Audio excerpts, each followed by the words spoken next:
District Court is now in session. Judge Roger Griffin presiding. Thank you. Please be seated. We're back on the record of the matter of State versus Grist, case number 241101170. Court's made some evidentiary rulings off the record. Exhibit 25, there will be a substitute Exhibit 25 provided to you. It's Exhibit 10. I apologize, not 25. Exhibit 10, not Exhibit 25? Yes, sir. Thank you. All right, so we'll have a substitute Exhibit 10. The original one provided was missing a page. It'll be now corrected. With that in mind, I believe we're ready to bring out the jury. Can you just give me a moment while I find that exhibit, Your Honor? Of course.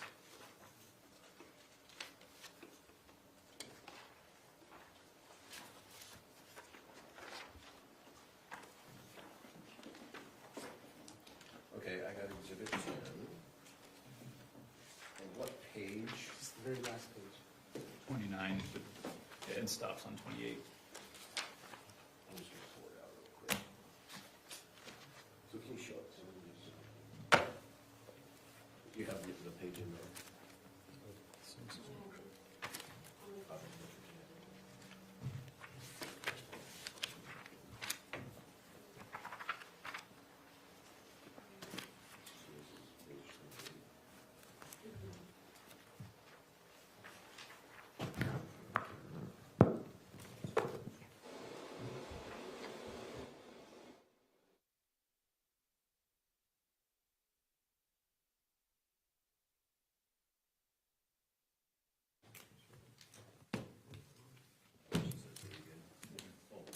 Tracy says good, yeah.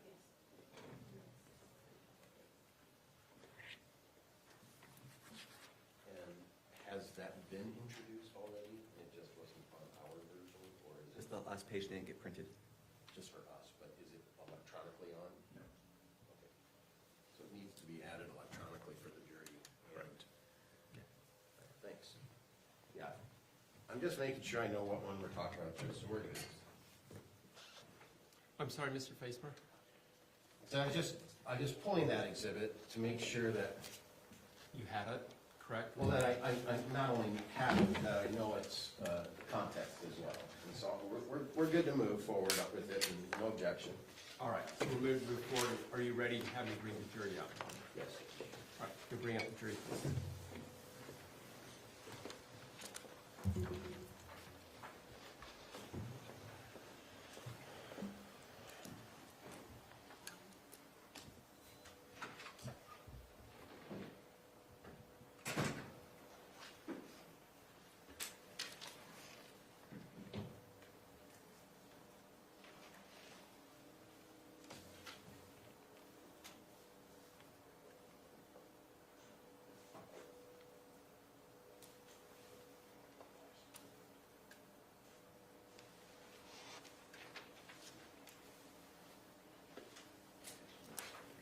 All rise for the jury.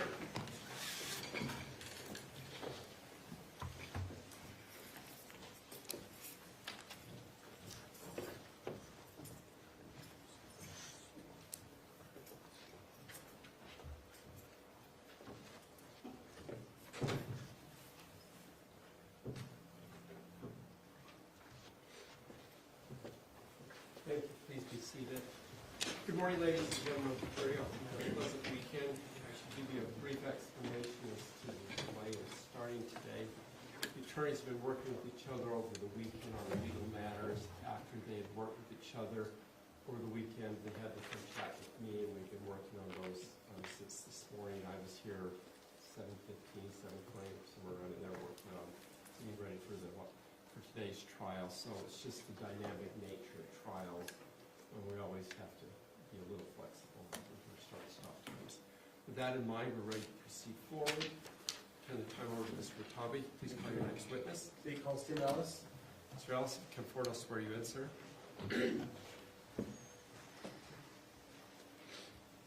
Just stand right there. If you raise your right hand. You swear or affirm under the laws of the state of Utah, on penalty of perjury, that the testimony you give in this matter today will be true and correct, so help you God. So please have a seat up there in that chair. While you're coming up, let me give you some instructions to make the process go a little bit easier for you. Please wait for the attorneys to ask you a question before you respond. Please give a direct response to yes or no, the proper answer.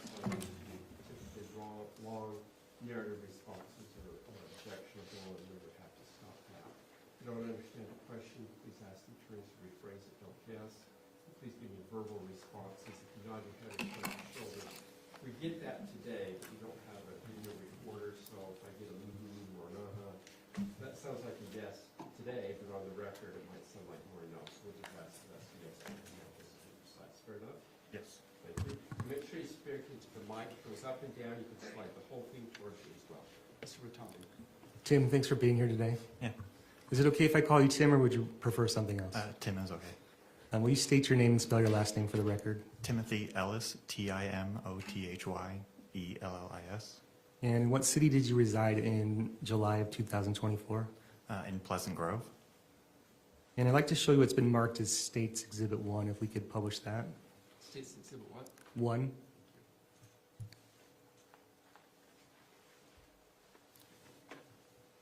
We can publish that to the jury. Have you seen this before? Yes. And is this your family? Yes, it is. Okay, how many brothers and sisters do you have? I have 2 brothers and 3 sisters. And which child are you in the I'm family? the middle child.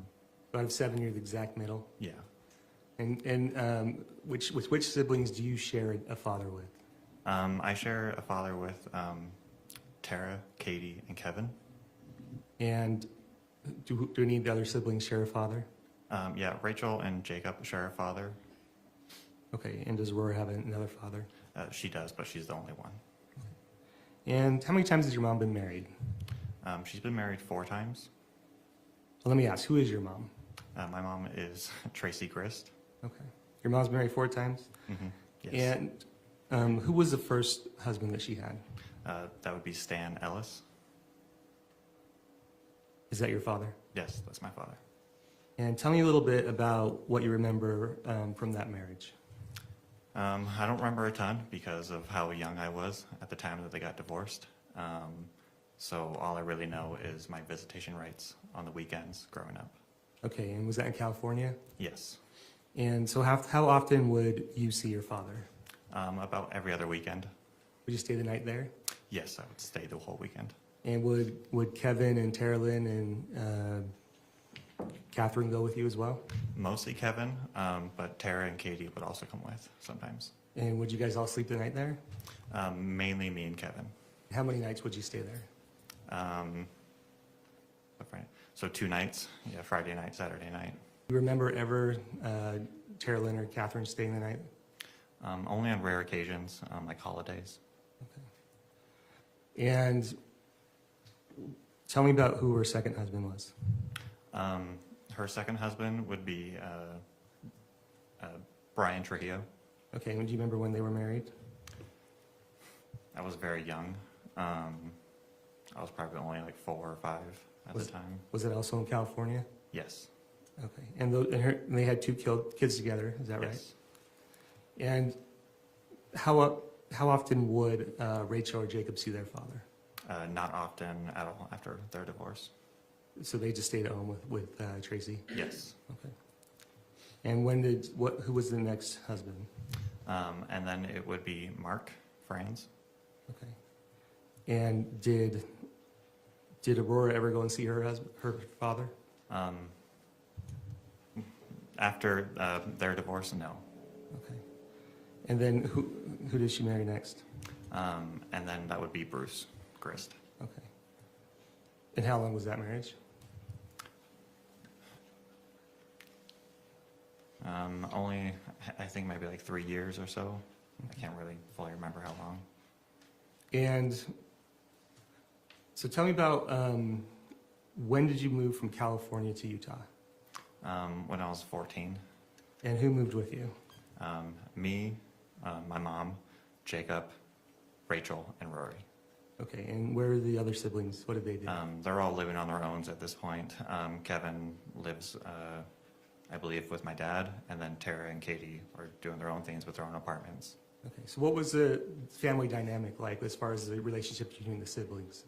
I mean, I thought it was good. Obviously, there was a bit of disconnect after we moved, being further away, but before that, we would see each other all the time. So probably, would you say you were a close family? Yes. And would you say, being in the middle, you saw a lot of things that the other siblings didn't see? Yeah, 'cause I was able to see both sides Was there drama in the family? Sometimes. And would people come to you for advice or help? Not until, obviously I grew up a bit more, so not until later in life would that happen.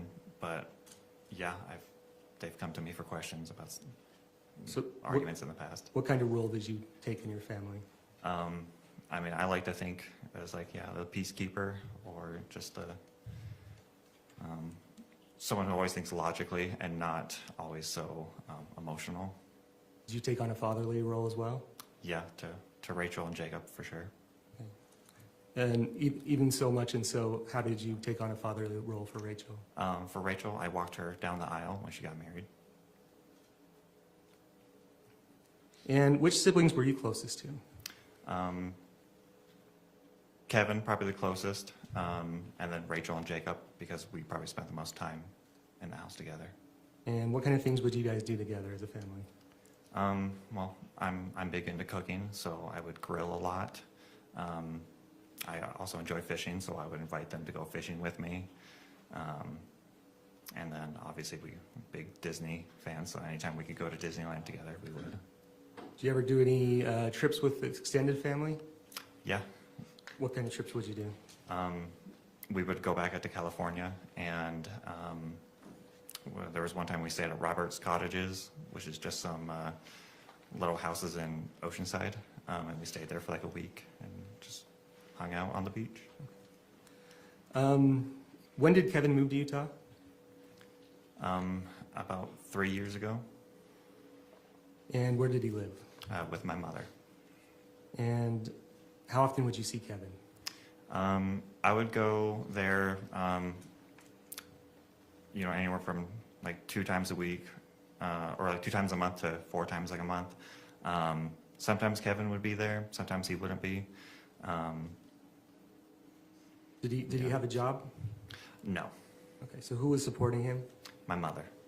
And what would he do with his free time? Kevin, he had a laptop, so he would, watch a lot of movies and TV shows. And then if he wasn't doing that, he would be playing pool. Okay, and did he have a lot of friends? Yes. And was he good at pool? Yes, he was very good. How good was he at pool? He would play in competitions and would do very well. And around July of 2024, had something happened in his pool career that he was excited about? Yes, he was about to go to a competition in Vegas. Is it the first time he'd been invited to that kind of competition? Yes, he was very excited. Okay. And was he ever able to go to that No, he was not.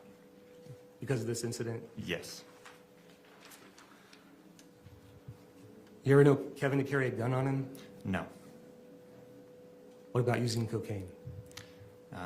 In the past, I've heard stories, but nothing recently. You never used marijuana? Ever used marijuana that you know of? No.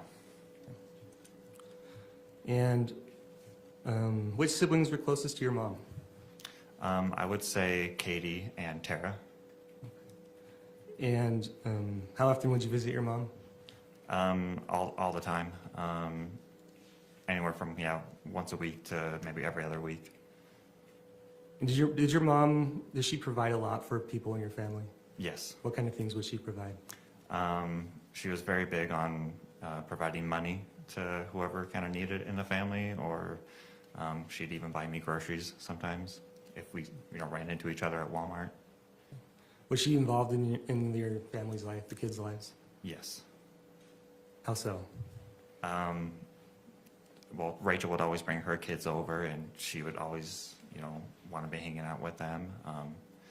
Any chance that she would get, she would, want to hang out with the kids and with family. Okay. And did she have a pretty good grasp when you were talking with her about what everybody was doing in the family, kind of the comings and goings? Yeah, I think so. She talked to everyone else the most, I think. So. What do you mean everyone else the most? She just talked to everyone in the family, whereas I might not talk to Rory as much. Okay. And did you know Matt Restelli? Yes. And how did you know him? She was married to my sister, Kathryn Restelli. And how long did you know Matt? A tiny bit before the wedding, so I guess close to 10 years, 11 years. And what were your feelings about Matt? Wasn't my favorite brother-in-law, but I didn't hate him. We got along, so. And tell me a little bit about your interactions with him. What was he like when we had interactions with him? He's just a big talker. He, loves to talk your ear off. And so anytime we'd go over to their place, he would just love to talk about, whatever's going on in his life, whether it be, mountain biking or working on any of his vehicles. He just loved to talk. And when you mean by big talker, what do you mean by that? Just a chatterbox, just constantly just going. Was he very friendly? Yeah, very friendly. Did he talk so much that some people maybe were a little annoyed by him? Yeah, we might try to avoid him a little bit, just because he will talk your ear off. And when did you first become aware that Kate was leaving California to Utah? Only a few days beforehand. Okay, what was your understanding of what was going on? That Katie was having some issues with Matt and that she wanted to come out here to try to solve some of those issues on her own. Okay. And was there a plan talked about that something would happen if Matt were to come out that you were aware of or part of? Can you say that one more time? Yeah. So at some point, did other people in your family talk to you about what would happen if Matt were to come out and kind of what you guys would do as a family? Yeah, just loosely, that they wanted, me and Kevin there, just to, be peacemakers and make sure nothing crazy happened. And you weren't on an air tag, were you? No. You weren't tracking that? No. Okay. And at some point, did that plan where you were supposed to go over to Tracy's house, did that change? Yes. And when did that change? The day that Matt was actually driving down. On the 12th? Yes. And do you remember who told you not to come over? I had a phone call with Rachel where I had asked if I should come over or not, and then I later got a text saying that from Rachel that I should not come over. Okay. And did she still say something to you? Did she ask you anything else about Rory? Do you remember? She asked if Rory wanted to come to my place or not, and we ultimately decided to go to Rachel's. Okay. One moment.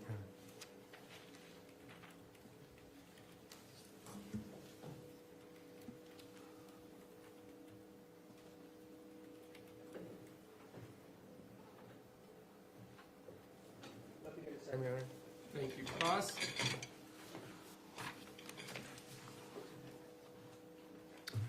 Morning, Tim.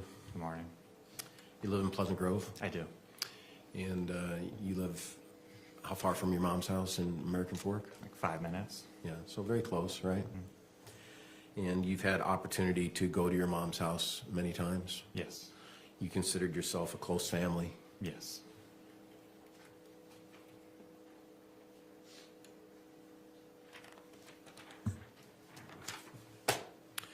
And you talked about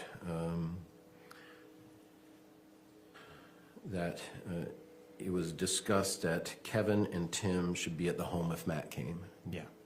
And is that because of you being a peacemaker? Yeah, and also just we knew that Katie and Matt haven't always had the best relationship, and in case something happened, we wanted to be there. Were you aware that Katie and Matt had a volatile relationship? Yes. That it was full of spats and volatility? Yes. Okay. And was one of the reasons that they wanted you and Kevin to be there is as a protection? Yes. Do you know who asked you to be there, or was it multiple people? It was kind of a consensus. It wasn't necessarily one person asking. Okay. It was just kind of like, do you want me there? And we kind of agreed yes. And in your conversation with Rachel on July 12th, you had a conversation with her on the telephone, is that right? Yes. And it was decided between you and Rachel that it would be best if Rory went to Rachel's house while Matt was at the house? That was over text. We were more just talking about what we should do, and then the final decisions weren't made until I believe Rachel was able to talk to my mom and Katie. Okay. And then it was decided to let Katie figure out with Matt what she needed to. Yeah. Is that the general I consensus? was under the assumption that both Kevin and Jacob were going to be there. Oh. So that's why I didn't feel the need to show up as much. Okay. One moment.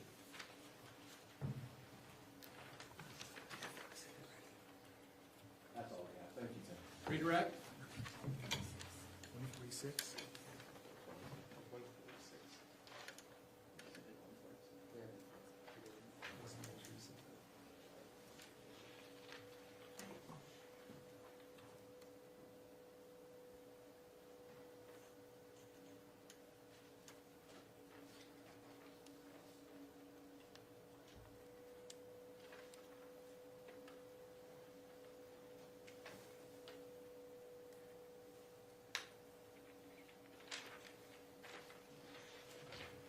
Your Honor, I'd like to show this witness what's been marked as State's Exhibit 146.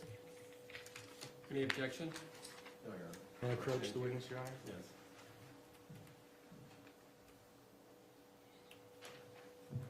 Do you recognize what that is? Yes. And what are they? Text between me and Rachel? Is that from July 12th, of 2024? Yes. They fairly accurately represent the text that you guys had that day? Yes. State would move to publish State's Exhibit 146. So ordered.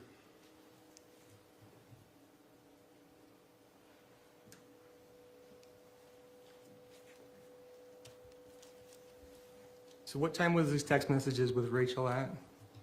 2:33 p.m. If I could just have you read them to the jury. I guess Rory doesn't want to worry about her allergies and the bunnies, so she's not going to come over, not going to come spend the night here at my house. Okay. Yeah. If you could read that one more time. I guess Rory doesn't want to worry about the allergies and the bunnies, so she's going to come spend the night here at my house. Okay. And so before that, was there some plan that she was going to come to your house? We weren't exactly sure where she wanted to go, so it was just kind of loose in the air. She can come to my place or she can go to Rachel's. Okay. And do you recall whether you had the phone conversation with Rachel before or after this text? I believe it was beforehand. Okay. If I could have you scroll down again to the next screen one. Okay, go ahead and read that. Matt should be at Mom's in like 30 minutes. I have Rory here. I think she's got Kevin, Kate, and Jake there. Okay. And so that was sometime, what time was that at? 9:32 p.m. And you could take that down. So do you recall if Rachel still had any fear about Matt coming over when she talked to you about Rory coming to your house? I guess I wouldn't say fear. But she did have concerns? Yeah, concerns. Okay. And if you were going to go and check on things, was there ever part of the plan that you would have a gun? No. And at any point or any time, did anybody in your family ever call you to go check on the house, after 10 p.m.? I believe Tara tried to call, but wasn't getting any answers. Called you? To call like Mom. Oh, and- did anybody ever call you or text you?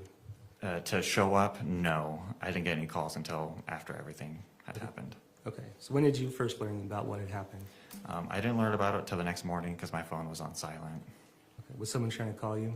Yeah, Tara tried to call me several times, and Okay. yeah.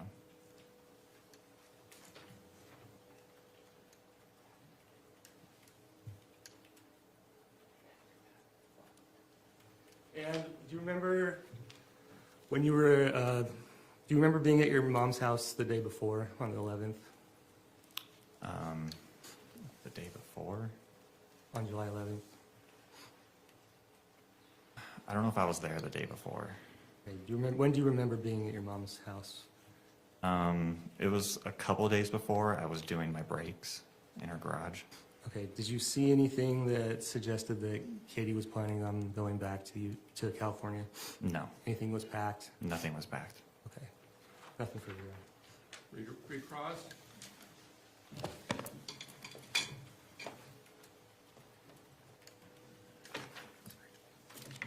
So, you weren't asked to bring a gun? No, I don't own a gun, so Does your mom own a gun? yes, she did. Did you know she owned a gun? Yeah, I did. I did know. Do you know where she put it? I don't know where she put it. I know she kept it in a gun case, but I don't know where she kept it.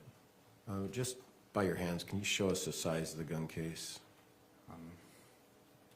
It's like a box? Yeah, just a little box, that little key code thing on it. Oh, and have you ever accessed it before? Once before, Yeah. once or twice. For the gun? Not necessarily for the gun. Sometimes she would keep important papers in there too. Like maybe birth Birth certificate, certificates, social security cards. passports? Mhm. And so you've had an occasion to put in the code and go in and get Yes. what you needed? Yeah. And so would it be fair to say that that box is like a shelf box? Meaning it can go on a shelf? Yes. Okay.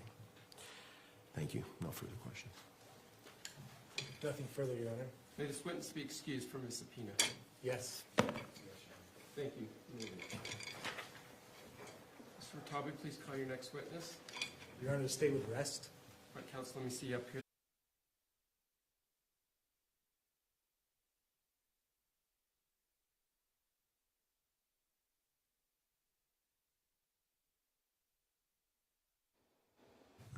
All right, ladies and gentlemen, with the state resting, it is standard practice for us to take a recess. It may be short, it may be long, for the court and the parties to work through some issues, legal issues, and for the defense to look at their next steps that they may take. So I'm going to excuse you back to the jury room. Please don't discuss anything about the case. Keep all my admonitions about research and social media in play in mind at this point, and we'll be back to you as fast as we can. All right.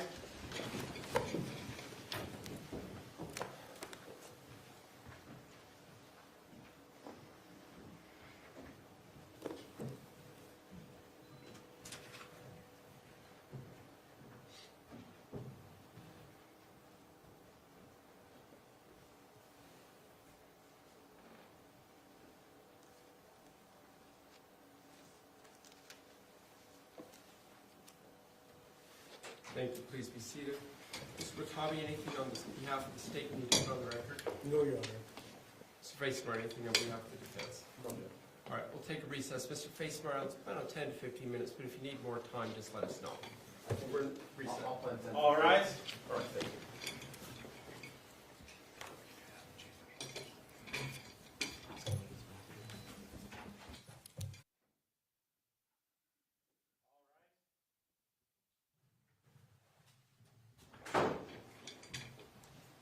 Thank you. Please be seated. Let's go back on the record the matter of State versus Grist, case number 241101170. All right. I understand now that with the court's ruling on the state's conspiracy theory, that the defense is ready to proceed forward. Is that correct, Mr. Facemeyer? Yes, Your Honor. All right, let's bring the jury back out.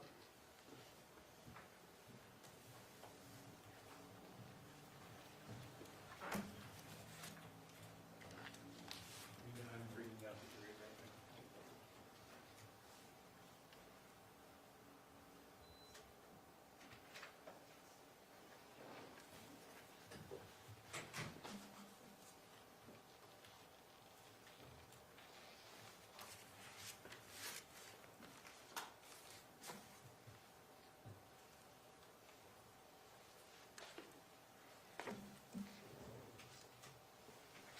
All rise for the jury.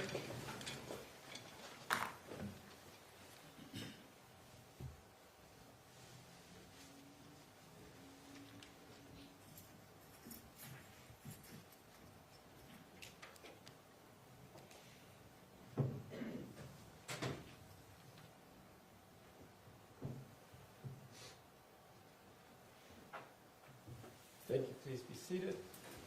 Ladies and gentlemen of the jury, thank you for being patient while we work through some last procedural legal matters. This time, I'm going to turn the time over to Mr. Facemeyer. Mr. Facemeyer. Thank you, Your Honor. We would call to the stand Tracy Grist. Ms. Grist, if you come stand in front of me, I'll swear you in. Raise your right hand. Do you swear or affirm under the laws of the state of Utah on penalty of perjury that the testimony you give in this matter today will be true and correct, so help you God? Thank you. Please have a seat up there as you're walking out.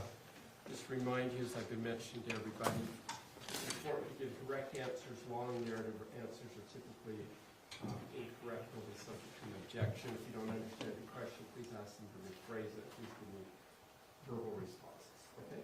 Thank you. Mr. Facemeyer. Thank you, Your Honor.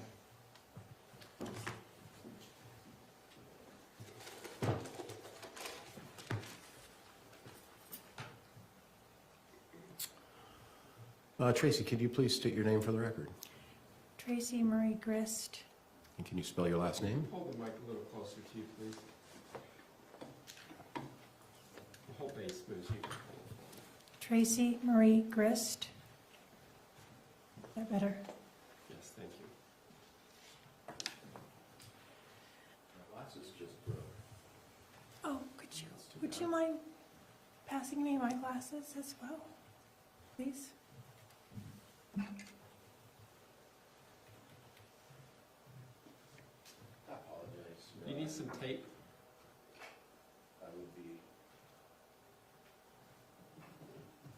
Your Honor, I'd ask for a 5-minute break.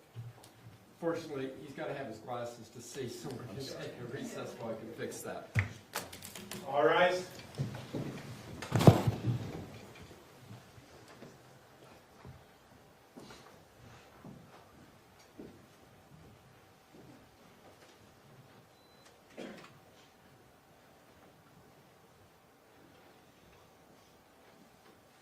I'll be back, Your Honor. All right, fair enough. We'll be in recess.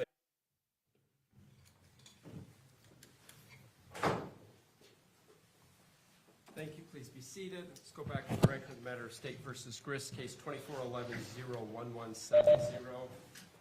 Mr. Facemeyer, we back in business? All right. That's never had that happen before. I'm glad we could find you a pair. Let's bring the jury back.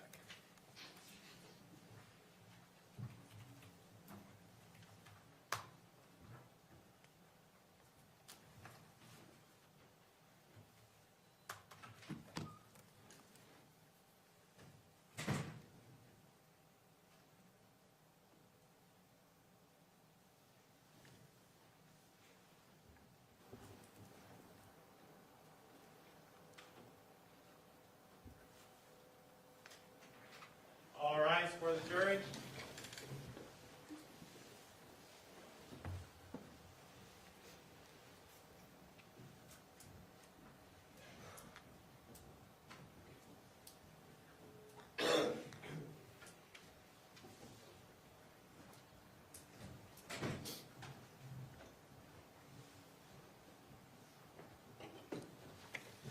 Thank you. Please be seated. Thank you, ladies and gentlemen, the jury, for being patient while we got us repair glasses or got these fixed. Mr. Facemeyer, please proceed forward. Thank you, Your Honor.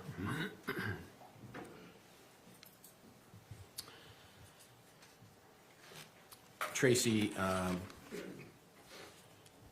you've heard the testimony of this trial, is that right? Yes. You've been here throughout all the proceedings, Yes. and you've heard the testimony of each and every witness. Yes. And in your trial, this is your opportunity, in your case, this is your opportunity to tell your story, isn't that right? Yes. Have you had your opportunity to say that to anyone but your attorney prior to that? No. So let's start then, Tracy, with June 20th, 2024. Do you remember that day? I do. And what happened on that day? My daughter, Kate Restelli, my daughter Kate, came to my home with her two little ones. They were 3 and 7 at the time. And she was going to stay with me for a week, 2 weeks, 3 weeks. It was not really clear exactly how long. And she was having marital struggles, and I offered her a safe space to think things through. Okay. This came as a surprise to you, didn't it? Yes. You didn't know that she was coming out to Utah before June 20th. No, I knew she was coming about probably 3 weeks she was really planning. Okay. So about 3 weeks-ish, maybe a little more. And so during those 3 weeks before June 20th, was there a plan formulated on how to get her to Utah? Yes. And what was that plan? She had put some things into a storage unit that my daughter, Tara Lynn, had secured. In that storage unit were two types of things. The first were things that she would need to come and stay with me for a couple of weeks. So favorite blankets, kids' favorite things, and clothing to wear while she was, and puddle jumpers, things that she would use for a couple weeks in the summer. The other type of thing she put in the storage unit were things that she perceived might be in physical jeopardy if she were to leave them at home with her husband. She was leaving Matt and coming to stay with me without telling him beforehand. Did you know that? I did know that. And so she had moved some stuff to the storage unit for things she was going to bring with her to Utah, and she had also moved some stuff to the storage unit that she was afraid might be damaged if she left. Yes. Were you aware that her leaving in the way she did could create volatility between her and Matt? 100% yes. Were you aware that she was not telling Matt she was going to Utah? Yes, I was aware. Were you aware when she told Matt she was going to Utah? Objection leading, Your Honor. I think we are leading. Was she aware when, I didn't ask what was said, was she aware when I think She- you've been leading up to it, yes. Some of your questions before that have been leading as well, so let's just watch them more carefully. Were you aware Kate told Matt she went to Utah? I knew when Terrelyn had created a text for Kate to send to Matt. Kate had left her home, I think it was about 10 a.m. in the morning, and she was due home about 5 p.m. because she had said that she was going to go to her friend's house to do some work and to socialize both. So about the time she would be due home is when she sent the text to Matt that said something to the effect of, I'm going to Utah to stay with my mom for a few weeks. I don't remember what else it said, but it was like a paragraph text. And it was a text sent to Matt, right? Yes, And that text is actually included in the exhibits the state has offered to the jury, isn't that right? yes, Yeah. And so on June 20th, around 5 p.m. California time, is when you understood that text went out. yes. And did you have an occasion to talk to Kate during her trip from California to Utah? Yeah, a little bit, not tons. Did you have an opportunity to talk to Kate during the weeks before her leaving about her plans? Yes, because she didn't have a credit card to rent a car, and so I had to add her as an authorized user and then mail her the card so that she could rent a car to drive out safely to my house. Okay, so you had actually sent her a credit card. Yes. And how long after she received the credit card did she leave to come to Utah? 1 day, 2 max. And how long did it take for you to send the credit card to where she actually got it? It took probably a week all told, that by the time I called the credit card company, added her, and then they sent it to me and I sent it to her. So probably it took a little over a week, maybe. So my question was, how long did it take for you to send Kate the credit card before she received it? Oh, probably a day and a half, 2 days, because I sent it FedEx. Okay. So the credit card company sent you the credit card, even Right. though it was in the name of Kate, Right, and then you FedExed it to Kate in California. correct. Okay. And so, did you ever have an occasion to talk about Kate and Matt divorce? Yes, I talked with Kate about getting a divorce, yes. Was that before she came to Utah? Yes, definitely before she came to Utah. And after she came to And Utah? after she came to Utah. Was it your understanding that Kate was going to live in Utah for the rest of her life when she came? It was my understanding that she was going to stay with me for a few weeks to figure out step 1, step 2, step 3 on the process of a divorce. And she did say that she would prefer to move to Utah. And to my mind, that would happen in about a year because she had to go through the steps of getting a divorce. So when she arrived at your home on June 20th, do you remember when she arrived? Yeah, it was like 1 a.m. Okay, so early in the morning. And what was her accommodations? She stayed at your home. She stayed at my home. What were her accommodations? I gave her my bedroom. Her and Steele slept in my queen-size bed, and then I put a mattress on the floor for Cheyenne, who is 7. And I slept downstairs in the basement on a mattress, an air mattress on the ground, because it made more sense for Kate to have access to the bathtub and the larger bathroom for the kids' sake, and to be able to be comfortable for them to sleep.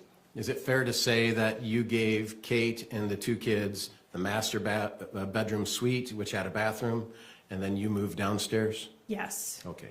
So that master bedroom had its own bathroom. Yeah. Upstairs, who lived upstairs? Upstairs was my primary bedroom, and then that was Kate. Kate was occupying. Kevin, a guest room that Kevin was still staying in, and because he had been with us for 2.5 years-ish. And then Rory's bedroom, Aurora, and then another bathroom for Aurora and Kevin to use. So upstairs, 3 bedrooms, Yes. 2 baths. Yes, Master bedroom had its own bath. yes, And then Kevin and Rory would share the hallway bathroom? correct, Okay. And you said you slept down in the basement. yes. And who slept downstairs? Jacob had a bedroom downstairs, and down the downstairs basement, there was a TV area with a couch and you could Xbox TV, and a place where we had a pool table, and then it was Jake's bedroom, and so I was sleeping next to the pool table. On an air mattress. Did you consider this to be a long-term arrangement? No, And when Kate got there at 1 in the morning, did she move her stuff upstairs and? yeah, she just unpacked her stuff and put it upstairs, and I bought the next day, I think I bought little plastic drawer things so that she could have the kids' clothes in there, so she could get it out of the little plastic drawer organizers instead of having them in a suitcase. Was there something else in your bedroom that you had to move? Oh, to make it safe for the children, I did have a gun safe underneath my bed that had a gun in it, as well as passports and birth certificates, immunization records, a little bit of cash. And I moved that from underneath the bed to a shelf in the garage. Actually, I asked Kevin to move it because I wanted it especially high so that it would be out of reach. Because even though it had a code on it, it worried me. So this is a safe, is that right? This safe, it's about this big, so Maybe It a like- 1.5 by 5 inches high? the safe was at the size of a legal pad, but it was only about that deep. It was only a couple inches deep, so it Okay. was, And it had a keypad on it, yes, and that keypad had to have a code. yes, You've heard the testimony of Tim today. yes, Tim has advised he accessed the gun safe. yes. Are you surprised by that testimony today? No. Why not? The only person that didn't have access to the gun safe was Rory, my daughter Aurora. She, 18, 19 years old. I was just being cautious. Did Kevin have access to the gun safe? Yes, he did. What was in the gun safe besides a gun? Well, I guess you've testified. Yeah, If you could remind me, I'm sorry. Passports, some cash, birth certificates, immunization records, and some social security cards. I think there were some divorce papers in there as well. From your divorce? Yes.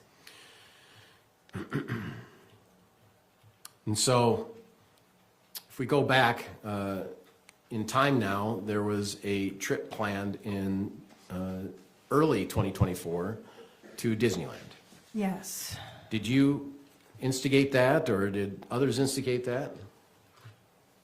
Kevin and I came up with the idea together And why did you do that? because Kevin had come to stay with me from Chicago, and so he was close by, and I wanted to give him something to look forward to. And I had all these kids who were in a place where we could transport them from Utah to California with relative ease, as opposed to as they got older and maybe kids were getting spread out more. So we chose, I chose to give it to them. I think we started planning it back in January, the prior year, maybe October, November. So the prior year. And it was supposed to be a Christmas gift for 2024. But the trip wasn't going to happen at Christmas. It would happen in February because the crowds were less in Disney in February. Did all the family know about this Disney trip? 100%. I didn't want to make it a surprise because it took too much planning. And part of the fun and part of the gift is planning for it. Buying custom t-shirts. Do you do custom t-shirts for the whole family? Yes, we did. You heard Tara Lynn talk about having t-shirts for all the kids, Yes. including Lucas, Matt's oldest son. Yes. How old is Lucas at that time, do you think? Lucas was 18 or 19, and I'm not sure. I do not believe he was living with Matt and Katie at that time. I think he had moved out. So how old was he? He was probably 19. Okay, thank you. And did you have an occasion, as the Disney trip came closer, to have a dispute with Matt? Katie was having yes. And tell me, how did that dispute originate? So I don't know what Kate and Matt were arguing about specifically until a day or so later, but Matt was mad at her because he was suspicious of her cheating on him. Had you heard of that before? Yes. And how did you hear of that before? Katie told me. She told you she cheated on him? Yes.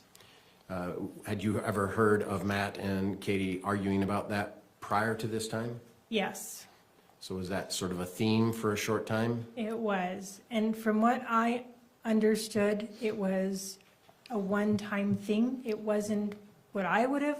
Remember my question? Tell me again. Was that a theme that you have heard prior to that day of her telling you? Yes. And so had she expressed to you their disputes about that issue previously? Yes. And during that time, what did Kate tell you was going to happen because of this dispute? He said, she's told me that Matt was not going to go to Disneyland. And Did that surprise you? shocked me, yes. Surprised me, yes. Were things already paid for at this time? Everything was paid for. Everything, the tickets, the Airbnb on the beach, the Disneyland hotel, the tickets to go into the park, and the car rentals, the flights to go out there. So everything was paid for Yeah. before this announcement that Matt was not going to come. Yes. Was Kate still going to come? Kate said that she told me that she's like, "Oh, if he doesn't go, then I'll just go." And then she called me back and said, Matt said that if he doesn't go, the kids are not going. Did you have an opportunity to send a text about your frustration about Matt? Yes. Did you say, I want to strangle him? Yes, I did. May I? Yeah. So, Why did you say that? because I was frustrated with him, but it was more, I couldn't do anything about calming that down. And I knew that I couldn't be there to support Kate physically, but I could just kind of say, hey, I'll just drive 9 hours and strangle him. It was so ridiculous. That's why I could say it like that, because it was ridiculous. I would never do that. Did you have an occasion to talk to him on the phone in and around that? Yes, I did. And what did you say to him? I called him on the phone, and it was a very short call, and I told him, don't mess with my child. And I think he just said 1 or 2 words. He hung up, and Kate let me know. How did Kate let you know? She called me and texted me, And both. what did she say? She said that I made it, she was essentially saying I made it worse. So you contacting Matt personally Yes, made their relationship and the their dispute. fight worse. And so what did you say? Do you remember? I said, do you want me to call? I can call him and backpedal. I told her I was frustrated, and wasn't like any kind of, she told me that he perceived it as a threat, and I said, that's ridiculous.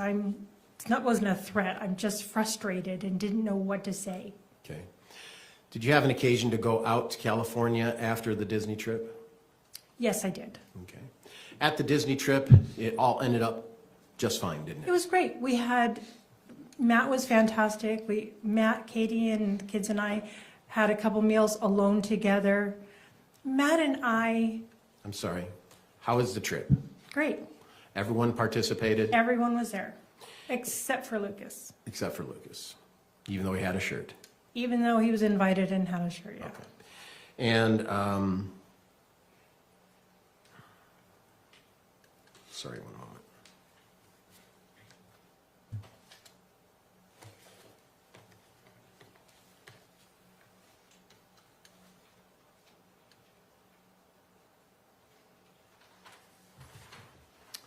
And then you had an occasion to go out to California after the Disney trip, is that right? Yes, I did. At the Disney trip, were you aware of the air tags being used? Oh, I bought them, yes. And what were they used for? For putting into the kids' backpacks, or we bought little pins to put on them so that if the kids got separated from us, we would know exactly where they are 3 seconds later. Isn't it true that you actually bought the air tags so that you could follow Matt? No, You've heard that in prior hearings, though, haven't you? yes, The argument that those air tags were purchased for the specific purpose of following Matt. absolutely, that is not true. You had an occasion to go to California. What month after Disney did you go to California? I went 3 times to California. I went in. Do you remember the question? Sorry. Right, so I'm going to just instruct you. I I'll be want you to better. pay attention to the questions that's asked and only answer to the question that's asked. He'll follow up, okay? Yes, Your Honor. Mr. Vice Mayor, please continue. So did you have an occasion to go to California after Disney? Yes. And what was the reason? My friend Amy Johnson, was very sick. She could use a walker to get around, but for the most part, she was bedridden. And her husband had passed away in December, 3 months prior, So what was the reason you went to California? to help my friend, And who was your friend? Amy Johnson, Thank you. And where does Amy Johnson live? in Ramona, California. And how far is Ramona from Temecula, or the area in which Matt and Kate lived? From Temecula, it's about an hour, maybe a little less. Were you familiar with that part of California? Yes. Why were you familiar with that part of California? I lived in Ramona, California, and I've also lived in Temecula, California. Okay. And your testimony is that Amy's husband had passed away, Yes. and you went out for what purpose for Amy? She was needing help to move into an assisted living situation, and she had a large house, and she needed a lot of help to arrange for real estate brokers, estate sales. Did she ask you for this help? Yes. And how long had you known Amy? 38 years. Is it fair to say that all your children knew Amy? Yes. And when you went to California, did Kate go with you to Amy's house? Yes. And what was your purpose there? On the day or two that Kate was there for 2 separate days. On one of the days, we did the same thing on both days.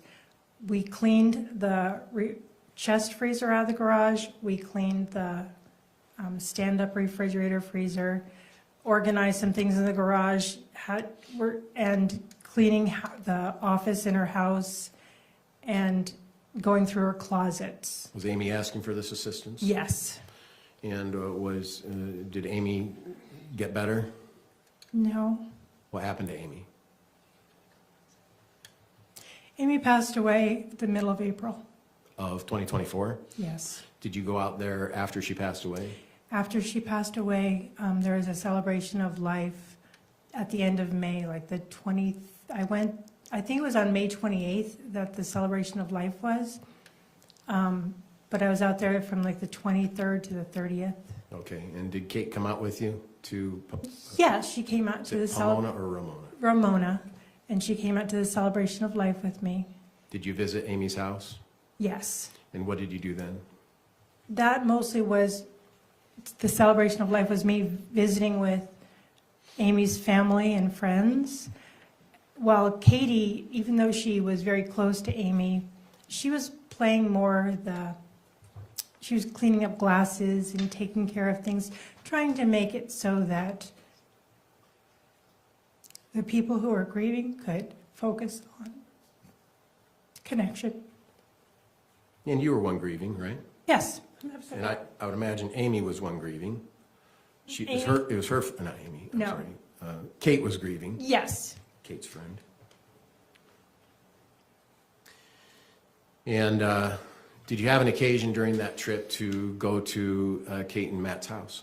I did. And did you get in a tiff with Matt during that time? I did. Did you spend the night at their home, or did you stay at some other place during that trip? I stayed the night at her home several nights.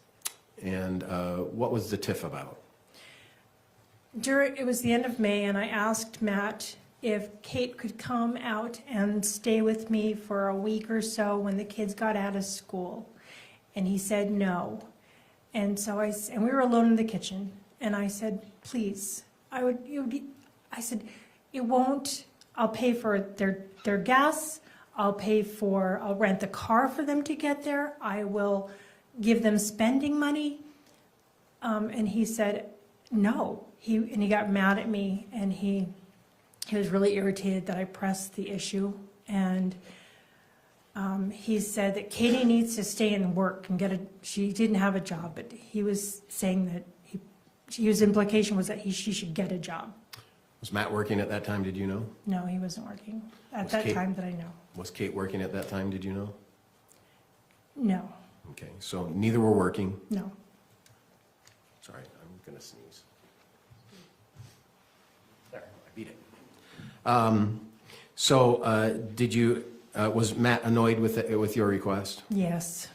At that time, had you been under the impression that Matt and Kate were disputing about other issues? Kate and Matt were often disputing about other issues. So is that a yes? Yeah, it's a yes. Thank you. Do you recall Kate testifying about the Las Vegas trip with Matt's mom and her Yes, and Matt? yes, And was this in and around that time? yes. And what was your understanding of that annual event? I knew that Diane's family would invite Katie and Matt to go to Las Vegas with their kids and spend, I think it's just shy of a week there in Las Vegas, enjoying a timeshare that the Restelli family had. And when so they were planning to go this year, as they had gone every year for a while. And Kate told me that Diane had canceled the going to Las Vegas. And I don't know if that was just Matt and Kate's canceling or everybody's being canceled going to Las Vegas. I'm still unclear on that. Did you understand why Kate was uninvited and Matt were uninvited? I understood that it was because Kate and Matt were very, very broke, and to spend money, gas, wear and tear on the car, spending money was something that Kate told me that Diane didn't want to put that burden on them. And also, Diane was aware that Matt and Katie were fighting, Okay. argumentative. And now let's move into the time Kate's in Utah. So when Kate moved to Utah to be with you, did she bring enough items that she would then be living in Utah? Living in Utah permanently? Yes. No. So was it your understanding at one point in time she would have to go to California to get other stuff? 100% yes. And on or about, well, during that time she was living there, was Kate acting as if Matt was demonstrating a desire to reestablish or to improve the relationship? Yes, Kate told me that Matt was trying to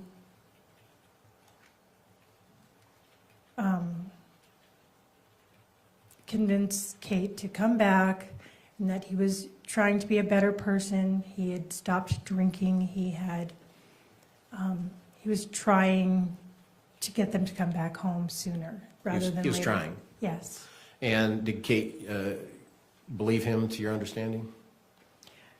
No, she didn't. Not at all? A little, but no, not really. A little, but not really. So when you were in California in May or April, I don't recall, but when you were in California, there was a text message between you and Kate about the smoking trailer. Yes, And Kate was angry about you talking about the smoking trailer with Matt. that is correct. And what's your understanding of that? So Kate, after I got back home to Utah, Kate told me that Matt had said that I was judging her in a negative way for being out in the smoking trailer so much. And I told Kate that I had never brought that up, never said anything like that. I don't know what he's trying to do, but he is lying. I'd never brought that up. Had you known about this smoking trailer? Oh, yeah, of course. How long have you known about this smoking trailer? As long as she's lived on that property, so probably a decade, maybe 8 years, however long it's been there, that's how long they use it for, To smoke their weed? to smoke marijuana, yeah. You heard the testimony of Tara Lynn, correct? Yes, She said if you're around Kate, she's on weed.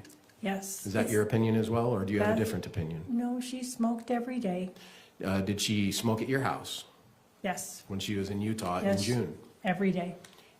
And did she hide it, or did she, or try to keep it from people? She didn't hide it from anyone, except for she didn't do it in front of the kids. She would go downstairs in the basement and have the window open and try to have the smell go outside. You've seen texts that the state offered as exhibits, right? Yes, And you saw a text where Kevin had said to her, "I smell it," right? right, it really, That referring to something specific? yeah, the smell of the marijuana when she was smoking it just smelled gross. And so he smelled it in the house. Yeah, and it bothered Aurora really badly. It made her so frustrated. So amongst the adult kids of your family, it was a well-known issue involving Kate and her marijuana use. Yes. Did Kate act while she was in Utah as if she was still a married woman to Matt?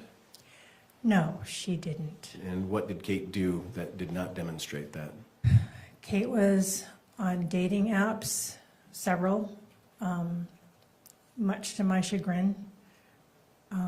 She would ask if I would watch the kids a couple of times so she could go on a date. Would she ask the other siblings to watch the kids during these times? She asked Kevin. Yeah. I don't know if she asked Aurora or not, but Had she been on these apps previous to coming to Utah? yeah, it didn't seem like it was new. Okay. You're not sure, but it didn't seem like it was new. Yes, And she actually went out on dates. Yes. Did she talk to you about what happened on these dates? No, would not enjoy that conversation. Okay. On July 11th, 2024, Yes, this was the day that the issue of a rental car being provided. correct. Were you going to provide Kate a rental car? No, Do you recall seeing texts that talk about you providing Kate a rental car? I remember seeing texts. What do you recall of that situation?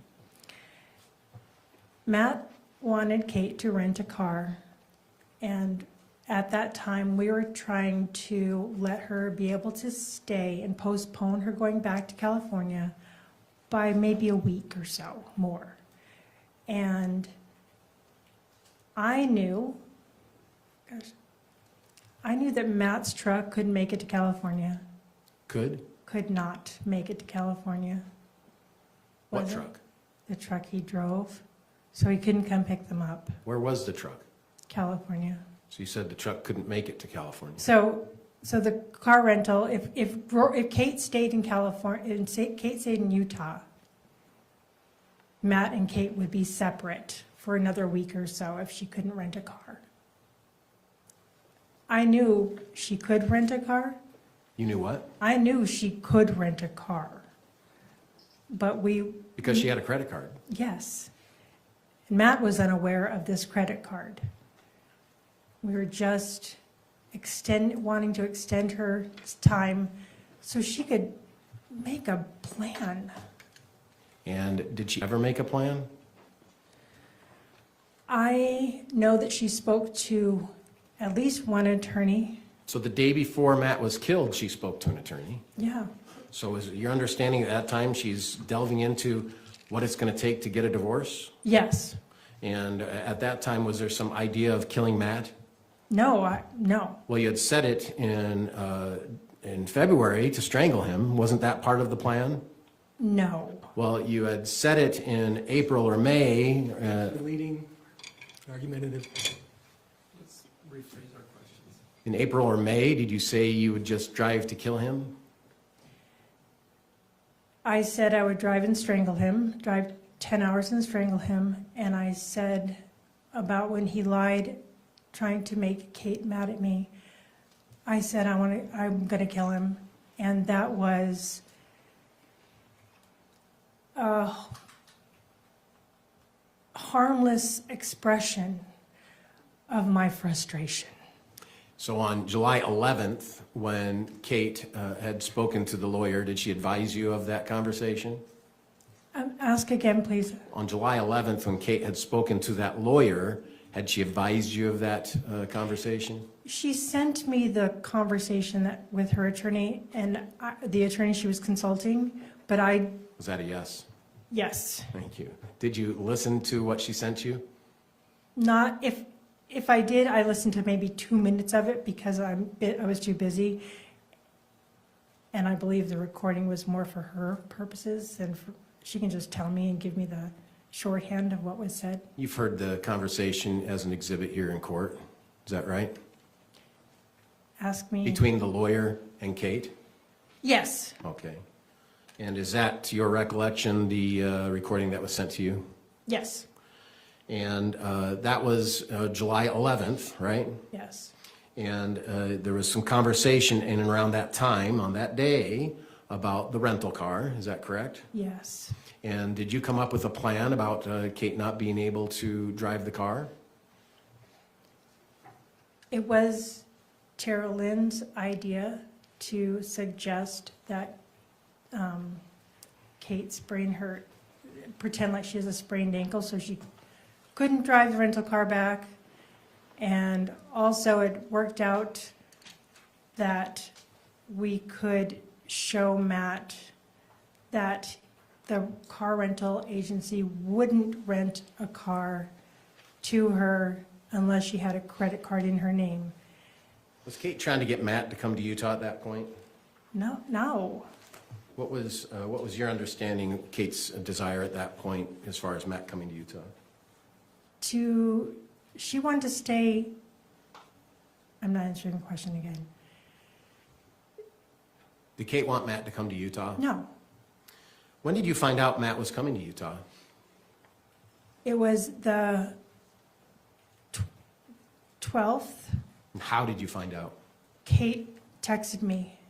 So she texted you, Matt's coming. Yes, Is that the first time you knew that Matt was coming? yes, The day before, you joked about her having a sprained ankle. You recall that? yes, And you recall that there was the question of being able to get a debit card or credit card or something to rent. You recall that? yes. And did you know Kate went to the rental car agency before she left to go there? Yes, You knew she was going to do that? yes. And what was your understanding was the purpose of that? Because she wanted to go, because she knows that, we had this conversation, she knew that Matt had made the arrangements for the rental car. And so she wanted to go and physically say to the people, so if I have just this ID and this debit card, can I rent a car? And for them to say no, so that way, if Matt called them and said, why aren't you renting her the car? They would be able to give him a response. To your understanding at this time, had Kate and Matt had a conversation about divorce? Yes, Let yes, me limit yes. that a little bit. To your understanding, during the time that Kate was in Utah, up to that day, July 11th, so June 20th or 21st, she got there at 1 a.m., June 21st to July 11th, had Kate and Matt had a conversation about divorce? I don't believe so. But they had previously, to your understanding? Yes, And so on July 12th, you were notified by text that, that Matt is coming. yes. And do you recall what your text response was? I'll call you in a few minutes. Yeah, I'll call you. And did you end up having a telephone conversation with Kate? Yes, I called her. And what was said? I asked her, what's going on? How is he coming out? Did he borrow a car? What's going on? And she said that he was going to drive out. And I said, okay, well, did he already leave? And she, I don't remember what she said. And I said, well, if he's coming out, I want you to just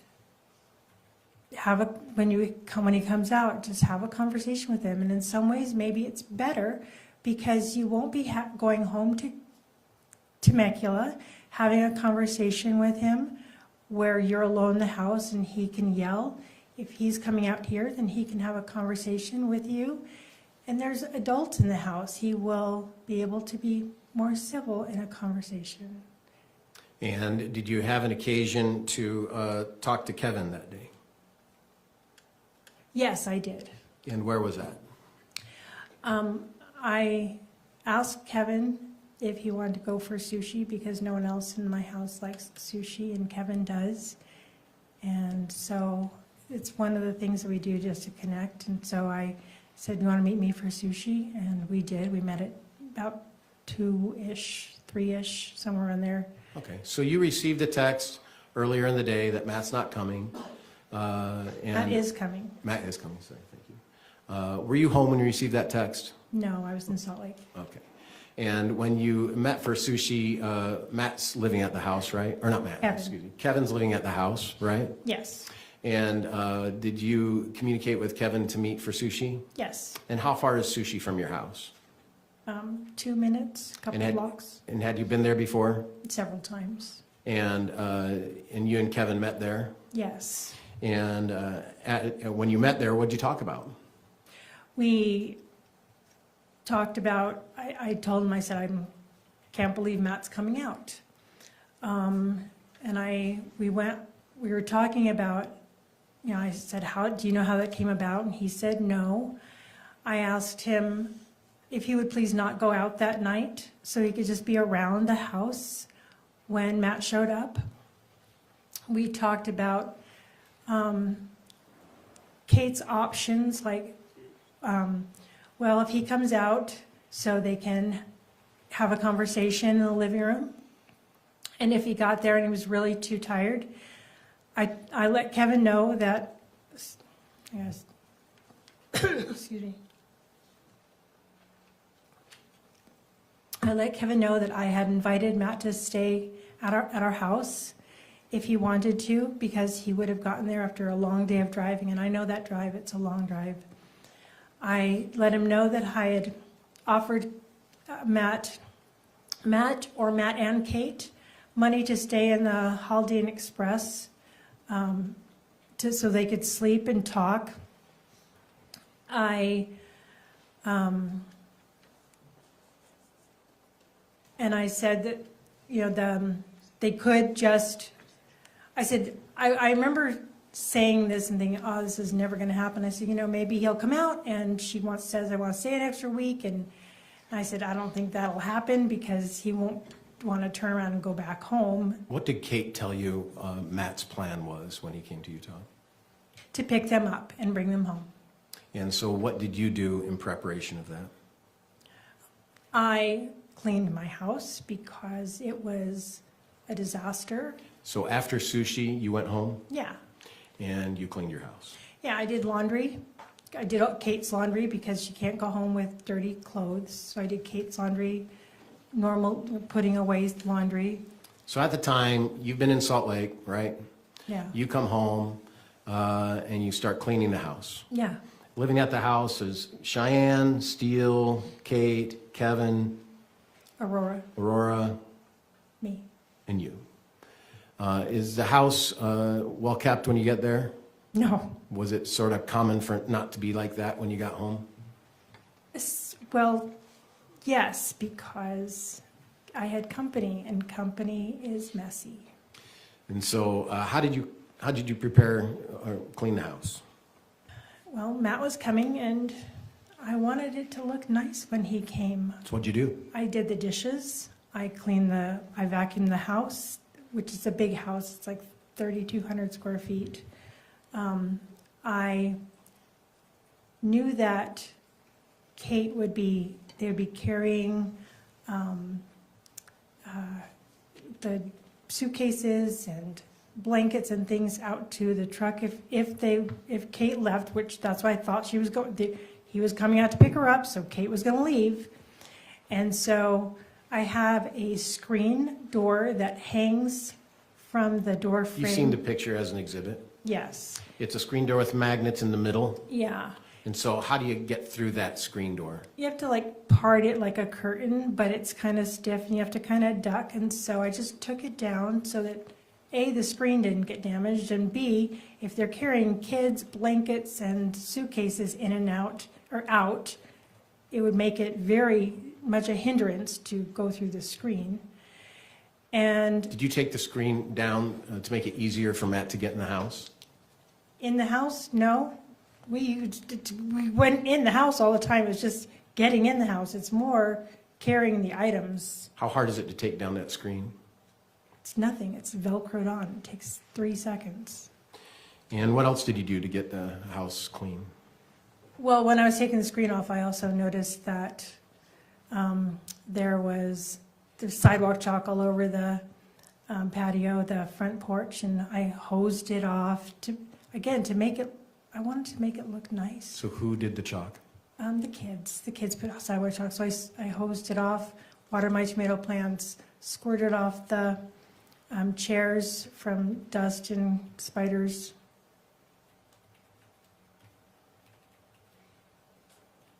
And did you have a conversation with Kate when you got home from sushi? Yeah, I asked her what she was going to. Is that a yes? Yes. Okay. And you got home from sushi, and where did you have that conversation? It was probably when I was doing the dishes and cleaning the kitchen, and she was sitting at the dining room table. So do you really remember, or are you just trying your best? No, I'm trying my best to remember. Okay, thank you. You've heard the testimony of Kate, right? I've heard the testimony of Kate, yes. You were here. Yes. Kate says that when you got back, you had a meeting with you and Kevin and her on the yard. you remember that testimony? I remember that testimony. And when did Kevin get back from sushi?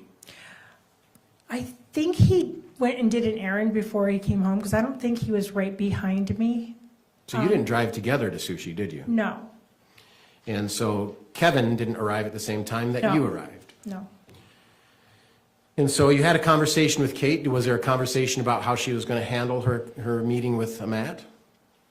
Yeah, she was just going to talk to him and see how things were going, and hopefully that they would be peaceful. And I told her in that conversation, I had said, don't rile him up on the drive. Just have him be calm. He's welcome. Don't let him think that he's anything else besides welcome. Did Kate indicate that she wanted to call off the divorce? No, Did Kate indicate that she wanted to follow through with the divorce? yes, Was it your understanding that that conversation was going to be about getting a divorce? yes. One moment.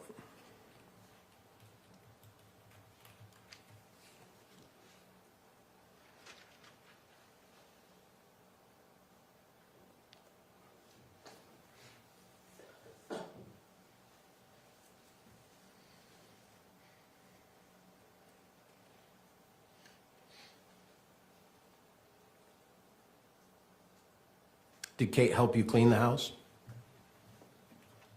Yeah, she picked up toys, yes. Where were the kids? Running around the house, playing, just What time on their is this? iPads. Well, probably about 4-ish, because we went to sushi at 3, and so maybe it took us an hour to get back. And so between 4 and say 6 or So it's not bedtime for the kids? No, not yet. And what time do the kids usually go to bed? 8:30-ish. You've heard telephone conversations between Kate and Kevin on that day, haven't you? Kate and Kevin. I'm sorry, Kate and Matt on July 12th. Yes, Those are telephone conversations when Matt was getting ready to leave from California, and then while he was on the road,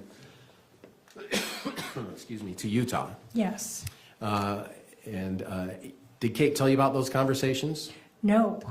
What did you understand was their communication during that day? I thought that she was surprised that Matt was coming out.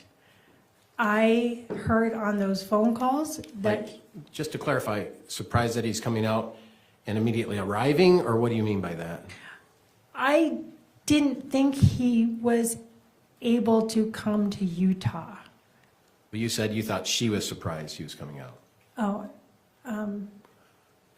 Did you think Kate was surprised Matt was coming out? I think she was, because he didn't have a reliable vehicle. Yeah, I perceived her to be surprised, like he's coming out. Oh my gosh, he's coming out. Was it your understanding that she was trying to delay him from coming out or have him not come out at all? Yes, Because you had talked about the rental car, yes, because you had talked about spraining an ankle so she couldn't drive. yes, And so this plan was to just have her stay in Utah and Matt not come out to Utah. yes, And when you, on these telephone conversations, you heard telephone conversations before Matt even left Utah, right? Yes. I'm sorry, I said that wrong. California. Before Matt even left California, Yes, he was talking about, I have to whack the starter with a tool to get it to work on the truck. You remember that conversation? I do. You remember the conversations while he's on the road coming to Utah, is that right? I do. When's the first time you ever heard those telephone conversations? Here in court. And if I read them on transcripts that you gave me. Isn't it true that the first time you heard those was at the hearing May 20th and May 22nd of 2025? Yes, And that was at a preliminary hearing, correct? yes, Where witnesses were taking the stand, correct? Objection, Your Honor, he's leading. Did witnesses take the stand at the preliminary hearing? yes, And did you hear what they said? yes, Did you hear any telephone conversations during that preliminary hearing? yes, Did you hear telephone conversations between Matt and Kate during that preliminary hearing yes, on May 20th and May 22nd, 2025? yes. And is that the first time you had heard or read anything about those telephone conversations? Yes, Were you surprised? You could have knocked me over with a feather. I was shocked. Why? Because that's not what she said to me. That's not what she represented. Not what Kate represented to me in any way, shape, or form. What was she representing to you? That she was more surprised that Matt was coming. What did she represent to you was the relationship between them at that time? Sounded pretty lovey-dovey on the telephone calls. That was surprising to me. I couldn't believe it. It was like it was two different people. You were aware that she had been on dates while in Utah during this time, Yes. yet there were lovey-dovey calls between her and Matt at that time. Yes, and that's not the same thing as keeping him calm. Do you recall making searches on your internet? Lots of searches for whatever's in my head. Do you recall searching the Adelson case? Yes. And how do you know about that case? It was a popular true crime story, and there was no movies out. And you searched it? Well, I would listen to the podcast. Is that a yes? Yes. Okay. And you listened to a podcast about it? Yeah, I'd listen to the podcast, and then I would go down a rabbit hole and look at things, look at a picture of a person that's being talked about. So is this a hobby of yours? Yeah. True crime? Yes. Is it a hobby of Tara Lynn's? Yes. I mean, you heard Tara Lynn testify to that, haven't I you? know. Yes.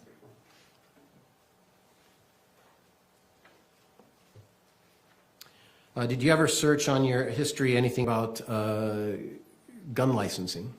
Yes. Why did you do that? It was at a very specific time. I was talking to Tara Lynn, and Tara Lynn had me on speakerphone. This was a few days before Kate came out. It was after the storage unit was rented, and before Kate actually came to Utah. And Tara Lynn was talking to me about Kate coming out, and her husband, David, was in the background on the speakerphone call and said, well, what's your mom going to do if, or maybe she even said, what are you going to do? Because it was speaker. What are you going to do if Matt shows up at your house? And because David is the one who was so encouraging for me to have a gun in the house, I was almost flippant about it and said, well, I've got a gun, I can protect myself, because that's what he advocated, is having a gun for protection. David? Yes. Tara Lynn's husband? Yes. And did you search gun issues on Yeah. your internet? Because then his follow-up question was, did you register the gun? And I remember when I bought it from my friend, I asked him, I said, is there anything I need to do to file paperwork for this purchase? And he said, no, you don't have to. But then in that moment, when I was talking to Tara Lynn and Dave was saying, did you register it? I went and researched the law, because I didn't know what the law was, and if I might have missed a huge step, and it came up during conversation, so I looked it up. That was before Matt even came out, isn't it? Yeah. Do you remember searching American Fork Cemetery and Alpine Cemetery on June 27th? Yes. Was that in preparation for the death of Matt? No, that was in preparation for a hike that I wanted to take Cheyenne and Steele on. May I? Yeah. Why did you search Alpine Cemetery and American Fork Cemetery?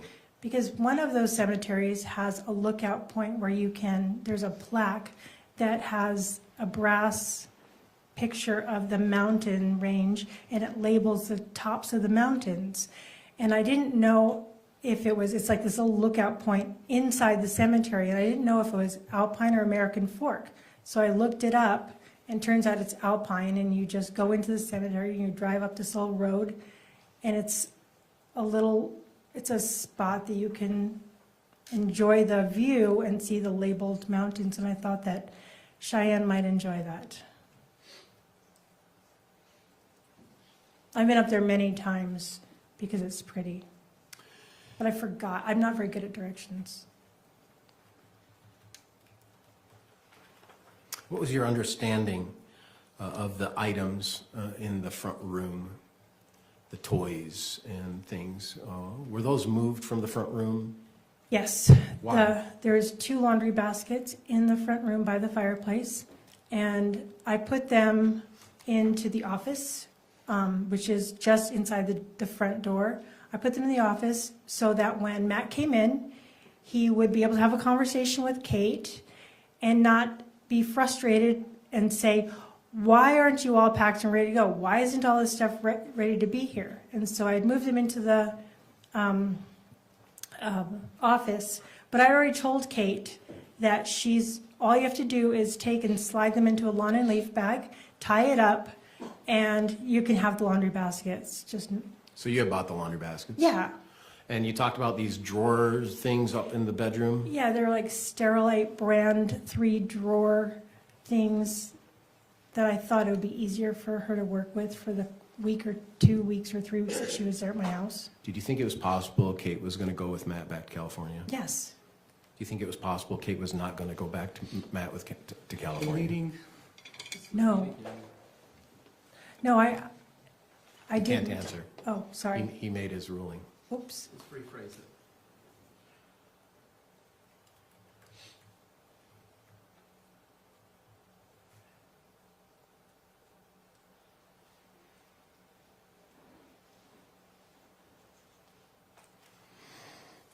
Did you know Kevin used cocaine? No. Did you know Kevin was depressed? I knew he had a bout of suicidal ideation 1.5 years before. What was your understanding of that? He just told me that he was contemplating suicide, and so I got him some counseling. Did you get him counseling? I got him counseling, and he went on a prescription. And do you know what precipitated his depression and suicidal ideation? Yeah, he was engaged to be married, and she broke up with him, and he was just heartbroken. And when he was engaged to be married, where did he live? He lived in Chicago. And while he lived in Chicago, did he prepare for a wedding? To your understanding? Yeah, they were in the process of starting to prepare for a wedding. So it was very serious. Yes, it was. This wasn't just. No, it was a ring. It was real. Okay. And when that relationship terminated between him and his girlfriend, was it amicable? Was it kind? And I think we just don't fit. Is that your understanding? It was my understanding that it was amicable. However, she was the one ending it, and so he was calling her a lot. And Did that cause problems? for her, yeah, Did that cause problems for him? it caused problems because when he didn't stop, he'd only been in Utah probably a couple weeks when he was served with protective order papers because she wanted him to stop calling, texting, reaching out by any other social media means. And so her dad was an attorney, was able to help her with that. And did Kevin indicate to you that that made him sadder, that he has Yeah. a protective order? Yes. And how long after that did you get him involved in some therapeutic help? Immediately, within a day. So when he got here, I didn't get him any help because I just thought he was licking his wounds and being, just. Broken heart? Yeah, brokenhearted. It was months after that, maybe 6 months, because he was with us for 2.5 years. It was months after that where he still couldn't gain his footing and he was not feeling productive, or he wasn't feeling better. It got worse. So on July 12th at around 10 o'clock, Matt came to the house. Is that right? Yes, And where were you when Matt came to the house? I was in the kitchen.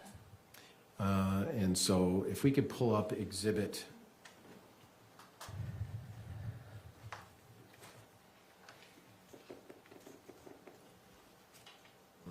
It'll take me a second.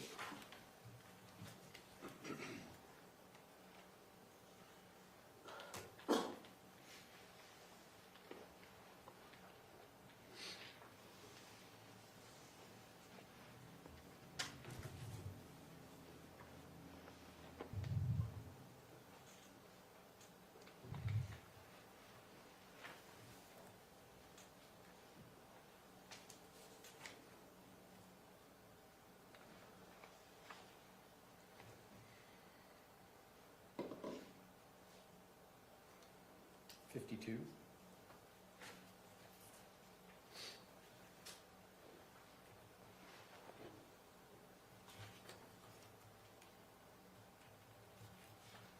Does this look like your home?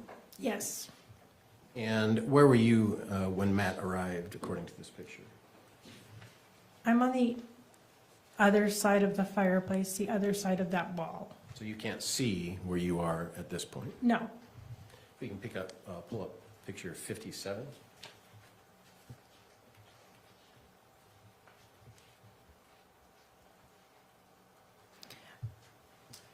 Where are you in this picture when Matt arrived? I was sitting on the corner of the counter. Okay, so there's a water bottle. Yes. Is that your water bottle? Yes. Is that your computer? It looks like it, yes. And there's one chair that's out a little bit. Yes. Is that your chair? I probably was sitting there, yeah. Were you sitting there when when Matt came into the home? I was sitting on the other side of the counter. So does this picture show where you were sitting? Yes. Okay. Do we have the pointer thing?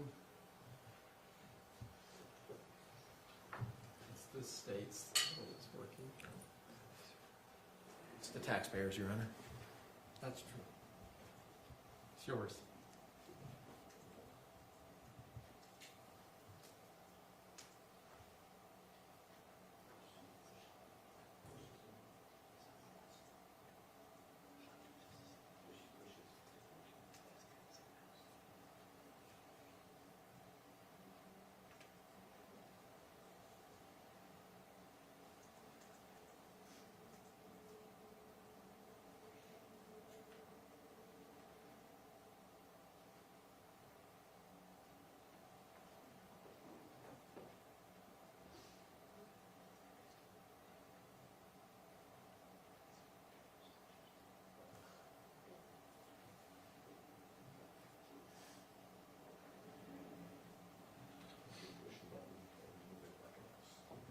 Okay. Top button. So if you can push the top button of that pointer and please put that red dot where you were sitting when you first saw Matt. When I first saw Matt, I was right there. Right about there. So were you sitting on the gray covered chair? No, I had been sitting there prior to earlier, but I was sitting, And where were your feet? hanging down in front of between the oven and the sink. Okay. So you were actually facing toward the oven? Yes. Okay. Did you hear Matt come in? No. Did you see Matt? I saw Matt. I didn't hear him come in at all. Did And you I saw him. hear Matt? No. Okay. Sorry. Thank you.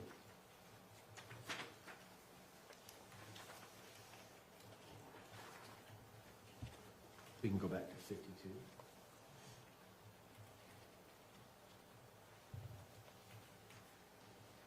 Can you use the pointer on where Matt was standing when you first saw him? You still can't see it. It's on the other side of the wall right here. Okay, is it fair to say that he was standing on the tile portion of your house instead of Yes. the carpet portion? Yes. And can you point out the tile? Tile's right there. Do a line of the tile if you can. And so he came around that corner, Yes. and what did he say? He said, "Hey, so where's Kate?" And what, were you surprised to see him? I was extremely surprised. Didn't expect him to be standing in my dining room. Why? Because I knew he was coming, but I didn't hear the doorbell, I didn't hear a knock, and I didn't expect him to walk into the house. What were you expecting? I was expecting for Kate to answer the door so that he could come in and they could talk. And then, may I May you what? talk? No. So you were expecting Kate to answer the door? Yes, And had you had a conversation with Kate about that? yes. And when did you have that conversation? During the day when I was tidying up the house, trying to make it look nice for when her husband got there. And what was your understanding of what Kate was going to do? Kate was going to talk with him, knowing that Kevin was probably in his bedroom upstairs, which the stairwell goes up. Do you remember the question? Sorry. Question was, what was your understanding what Kate was going to do? Talk to Matt. And when Matt appeared around the corner, was he threatening towards you? No, he was just kind of like jerky. He was like, "So, where's Kate?" And I was like, and I was, in that moment, I'm guessing, since he didn't see Kate in the living room, that Kate must not have been in the living room, because otherwise he wouldn't ask me that. Did you know Kate wasn't in the living room? I guessed, but I didn't know. Well, from your position in the other photo, you could see the stairway, couldn't you? Yes. So did you see Kate come downstairs? No, I didn't. So did you know Kate wasn't in the living room? I know Kate wasn't in the living room, but I'm sorry, did you say, I know Kate wasn't in the living room? I was confused by your reply. okay. Did you know Kate was or was not in the living room? Kate could have walked past me while I was looking at my phone scrolling. I don't think she did, but I didn't think that, I thought Kate was going to be in the living room, but she was not in the living room. Did you know what time Matt was going to get to the house? 10-ish. Did you have a forecast of closer than 10-ish? No, I didn't know. Did Kate tell you like he's 10 minutes out, or did Kevin tell you, or did Tara Lynn, I'm not done, this is a long question, or did Rory, or did, I'm missing one. Anyone do that to you? No. Were you aware of anyone having that kind of instant kind of understanding of when Matt was going to get there? No. Okay, but you knew about 10. Yes. Where were the kids at that time? They were upstairs. Katie had put them to bed. And since she had put them to bed an hour or so before, I assumed they were asleep. Did you have a conversation with Kate after she put the kids to bed? Yeah, probably in passing. Just, are you okay? How are you feeling? Where was that conversation? Downstairs on the main floor. Okay, so was she downstairs and upstairs? She is going to, yes. Thank you.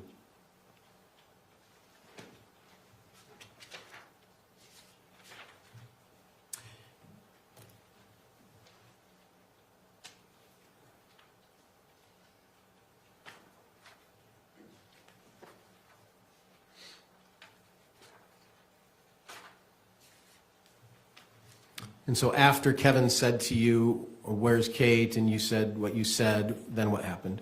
Matt said, Oh, I said Kevin, I'm sorry. After Matt said to you, "Where's Kate?"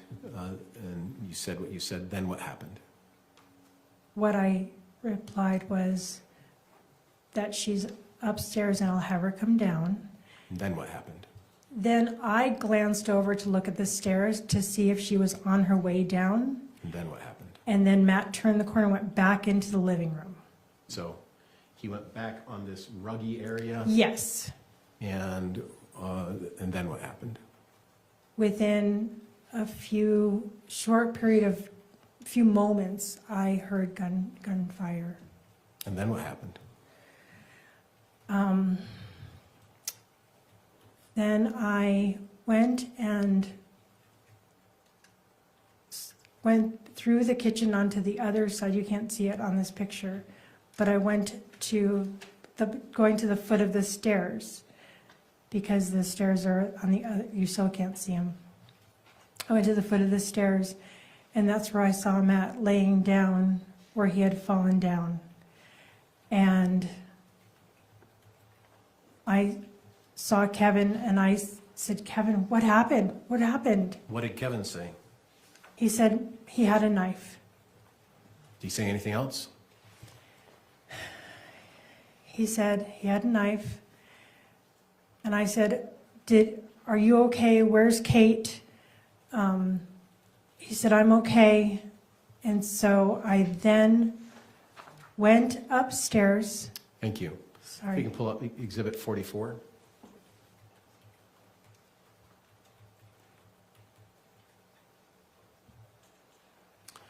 So this picture shows Matt on the floor, correct? Yes, And it shows a carpeted stairway yes, going up, correct? yes, And this is obviously not a photo by you, correct? yes, And this is after you have left the property under order of law enforcement. yes. And when you saw Kevin and Matt, did you go this way through this hallway? Or did you go around the ruggy living room way? I went from the kitchen right there, this way. And where was Kevin when you saw Kevin at that point was over here, and then he walked over this way. So when you say over here, you're referring to the feet of Yes, Matt, is that right? yes, yes. Okay. And then he walked where? Then he stayed, he was there, Where you're showing? yes, because right, Okay, but, towards his feet. I'm sorry. I, My error, Judge, is that there's a little red mark, but that seems to be part of his shirt, and I thought that was the marker. But can you move the marker a little bit, just so I can see it? Thank you. So if you can put the marker where Kevin was again. so he was here and Thank you. here. Okay. And then I was in the kitchen and talking to him across over Matt's laying down body. And then I went upstairs, and the stairs aren't straight up. There's like 7 stairs of landing and then 7 stairs jigging back the other way. And what did you do at that point? I went upstairs to talk to Katie, and it's just because I was scared. Is this picture the picture you saw of Matt when you first saw him on the ground? That, I don't remember exactly, because I've seen this picture, and I remember the first time I saw it, it was as an evidence picture. And I didn't remember, because I think I averted my eyes a lot initially. I don't know from my own memory exactly what he looked like. So I know that I went upstairs. But you've seen this photo a lot of I have times. seen the photo a lot of times. And when the police came, is this how Matt was when the police came? Yes. So when you went upstairs, what did you do? I said, I took Katie's face in my hands. And I said, Kevin shot Matt. And she started Go ahead, I'm sorry. She started crying. And I said, please, please, please stay up here. And after, she said, you need to call 911. And I said, I will. I checked my pocket for a phone. I didn't have my phone in my pocket, so I went back downstairs. And when you went back downstairs, did you have an occasion? Well, let's go back. When you first saw Matt on the ground right here, was it your impression that he was dead? He looked lifeless when I stepped over him to go upstairs. Okay. Was it your impression that he could be revived when you saw him your first time? I thought possibly, Why? because I didn't see. Did you see any breathing? No, Did you see any movement? no, Did you see anything that indicated that that Matt's body had life? When you came back downstairs after talking to Kate, what did you do? I first wanted to check to see if my assessment of not having any kind of heartbeat or anything, I went to check his pulse on his wrist. And Kevin, Which wrist? The one with the knife in it. Did you see the knife? At that, yes, I did, because I didn't look hard at the body at all. My The question first was, one. did you see the knife? Right then, yes. Okay. And which wrist did you check? The one that the knife was in. Okay. And I was going to move the knife out of his hand, and Kevin said to me, leave it, be careful, I think he might still be kicking. Did you see him kicking? No. Did you check anything else on his body? I checked his wrist, didn't feel anything, then I checked for his carotid artery on his neck. I didn't feel anything, and I checked his wrist again. And the wrist with the knife or the other wrist? The one with the knife, Did you know at that point that he had been shot? yes. Did you know that he had been shot in the wrist? No, When did you know he had been shot in the wrist? months and months later after I saw the autopsy report. So you don't have to offer this information today, do you? My testimony? Yeah. As far as I'm aware, no. After, we can take that down. After you checked his wrist, what did you do? I had kneeled down to check him, and I stood up to go get my phone, but I had gotten lightheaded, and I felt nauseous. And I went to the kitchen, and I had to steady myself on the counter because I was worried that I was going to pass out.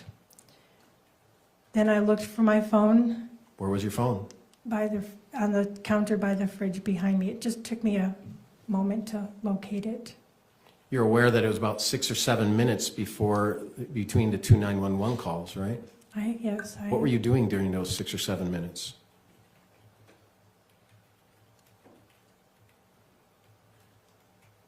Operating slowly because on the fight, flight, or freeze spectrum, I freeze.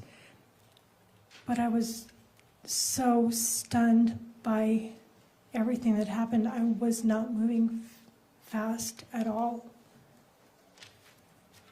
Did you see Kevin provide aid to Matt? I saw him check his pulse.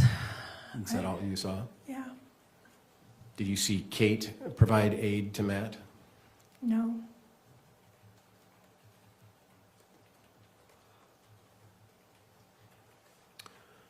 How long after you called 911 did police get there? I was on the phone with 911 until police got there by their instructions, and so How long after you called 911 did the police get there? 5 minutes, 6 minutes. And when you first started your 911 call, were you confused at the questions the operator was asking? Yeah, I called 911 and they said, "Is this Caitlin?" And What's your daughter's name? Kathryn. Kathryn? And so I was just really confused by that because Did you know that Caitlin, your neighbor, had called 911? no, but I figured it out later. Yeah. But you were confused. They asked you if you were Caitlin? Yes. You informed them what? I said, no, and I gave them my name, and then they started asking questions, and I answered them to the best of my ability. Do you recall when the police had you leave the property? Yes. From the inside of the home? Yes. Do you recall, did you have any conversations with Kevin before the police got there about the knife or Matt or anything of that nature? No. Did you hear any dispute between Kevin and Matt? No. Did you hear any argument between Kevin and Matt? No, I didn't. Did you hear anything after Matt said, "Where's Caitlin?" and you responded? Did you hear anything prior to the gunshots? No. Is it your understanding that there was no real communication between Matt and Kevin before the gunshots? That is my understanding. But you did see Matt with a knife Yes, after, in the picture that we saw. yes. After you left the building, and I keep saying that, I apologize, Judge. I need to do better. After you left the inside of your home, you then went into the yard. Yes, And when you went into the yard, did you have an occasion to see Kevin? yes. And where was he?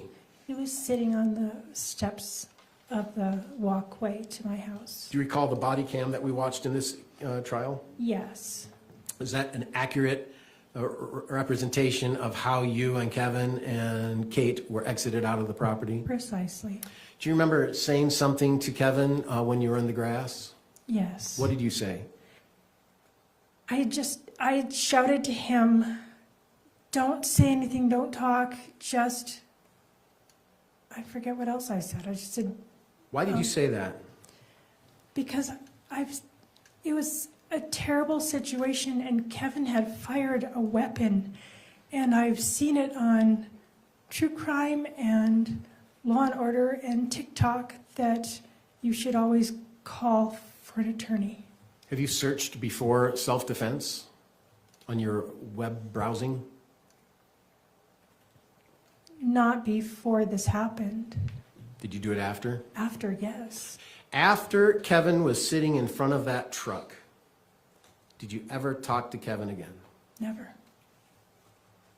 He was arrested, is that right? Yes. Did you get transported to the American Fork Police Station? Yes. Did you get transported together? No. Did you get transported separately? Yes. Were you taken into separate rooms? Yes. You called an attorney while you were in the yard, is that right? Yes. And who is that attorney? His name is Richard Bednar, and he's a friend of mine. He had been a friend for 6 or 7 years. And did you have Richard, or did you ask Richard to meet you at the police department? No. What did you ask Richard to do? It was late at night, and I called him and asked him, I said, my son just shot my son-in-law. What do I do? And what did he say? He said, call the police. And I said, Richard, you're my second call. What do I do? And I don't remember what he said because the police officer said that I needed to get off the phone, and so I hung up. That was the last I talked to Richard until he got to the police station. You recall that video of you at the police station? Yes, And when Richard is walking in to see you, is that the first time you saw or spoke to Richard after that phone call? yes. And what did you tell Richard to do? I said, go be with my son. Go to Kevin. Yeah. You didn't ask him to sit with you, did you? No. And he could have, couldn't he? Yes. Outside the presence of law enforcement, you could have had an attorney-client conversation. Yes. Is that right? And while you were in the police station, did you offer your information to law enforcement? Yes. Did you answer them honestly? Yes. Did you assert your Fifth Amendment right to remain silent? No. And did you know what Kevin was saying to law enforcement? I had no idea. Did you know whether Kevin was assisting law enforcement? I didn't know what Kevin was saying. Did Kevin ever use the word self-defense when you were in the house together? No.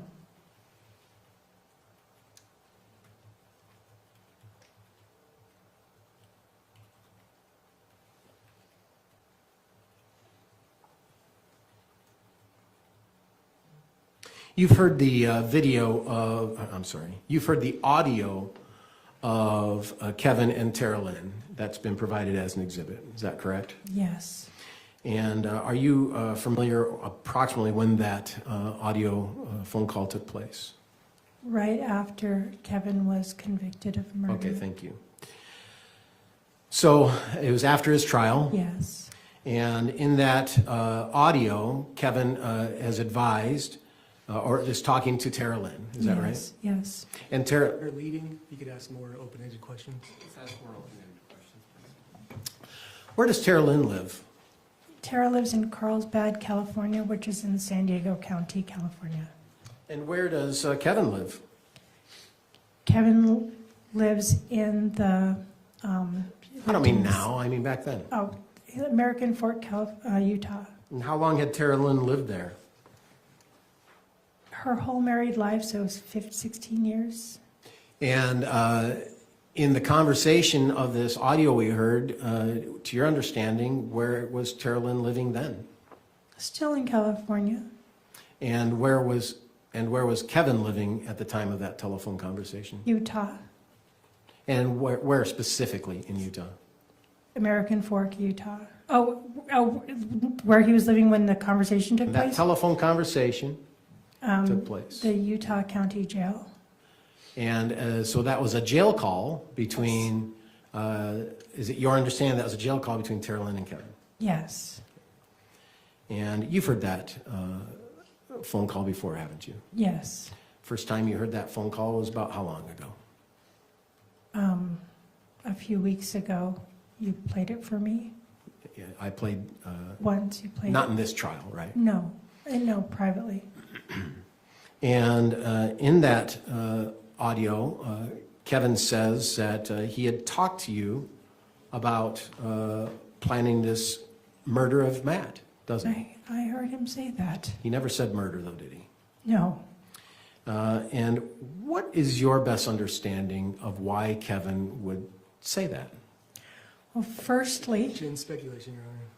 I think speculation. I can ask her understanding. I understand why Kevin would say that. She hasn't talked with Kevin since the day he was arrested. She would have no idea. Well, she can have an opinion. Excuse me. Mr. Watabe? I'll submit, Your Honor. You're asking her to speculate, right?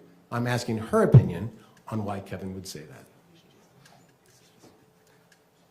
I'll allow it, but just that one question. Thank you. What's your opinion on why Kevin would say that? my opinion is that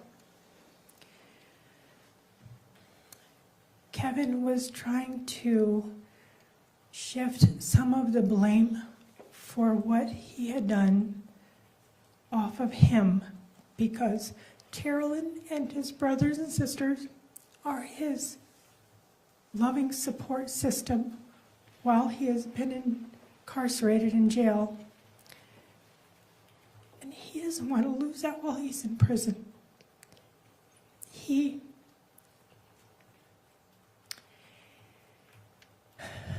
It is completely not true. It's not true what he said on that call.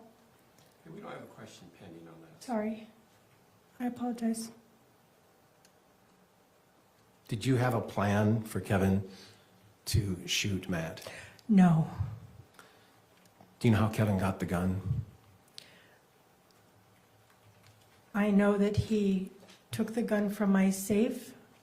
I did not know. That's a different question. I didn't know. I'm trying to That's answer the okay. question. If you can let me ask a question. Please. Did you know where the gun was before Kevin shot Matt?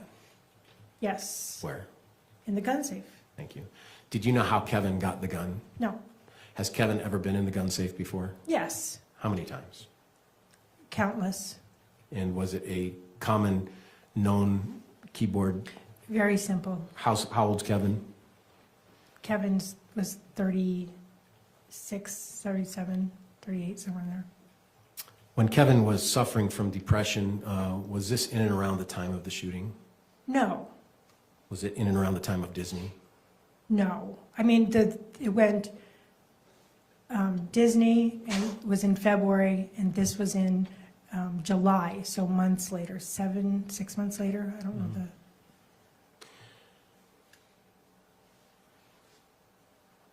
You've heard the testimony of Kate. I have. You know that Kate has pled to certain charges. I do. Do you have an opinion on why Kate has pled? I do have an opinion. What's that? Kate realized the evidence supporting her plan to kill Matt was great, and she wanted to make a plea bargain with the state, with the government, so that she could spend the least amount of time in jail or prison that she could. I suspect she was intimidated by the government and by the evidence, which I don't blame her for being intimidated because it sounds like there was a lot. But I believe that she was making a deal, saying what she needed to have the least amount of time in jail as possible, or prison as possible. Did you have a plan with Kate to shoot Matt? No, Did you have a plan with Rachel to shoot Matt? no, You know, Rachel had a text that we just saw yesterday, or Monday, or sorry, Friday, where she talked about shooting Matt. yeah. And what was your understanding? Saying she was gonna shoot Matt? Yeah, didn't you have a plan for that? No. Why would she say it? If she said that, then it was, again, a figure of speech, not intended to be executed in any way, shape, or form. Did you intend for Rory to go spend night with Rachel on July 12th? I became aware of that plan after it was already in place. You've heard a testimony of Rachel regarding that. Yeah, Rachel extended her an invitation. I knew that I had nothing to do with it. I didn't know if Tara had suggested it or Rachel. In fact, I didn't know until yesterday, was it yesterday, Friday, who had invited her, where she got the idea. I heard myself. I didn't ask Tara, I didn't ask Rachel. I just know it wasn't me. You're aware that Kate offered a proffer letter to the prosecution in June of 2025, right? Yes. And in that letter, you are, one moment, I'm sorry. I need to get my wits about me.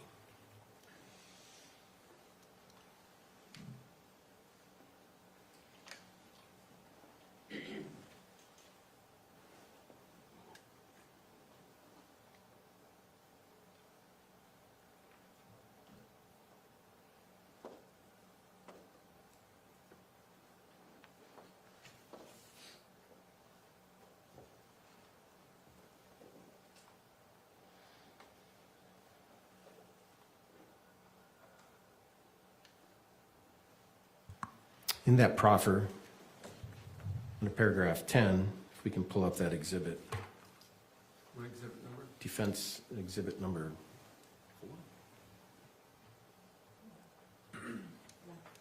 1. Defense exhibit 1.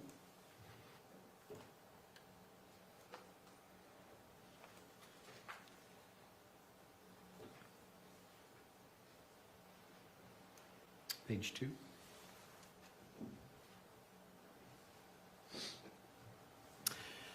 Paragraph 10, it reads, Kathryn and Kevin never discussed any criminal actions towards Matt. Do you see that? I do see that. Are you aware of any criminal discussions between Kathryn and Kevin? I need to rephrase it. That's terrible. Are you aware of any discussions Kevin and Kathryn had regarding criminal actions toward Matt?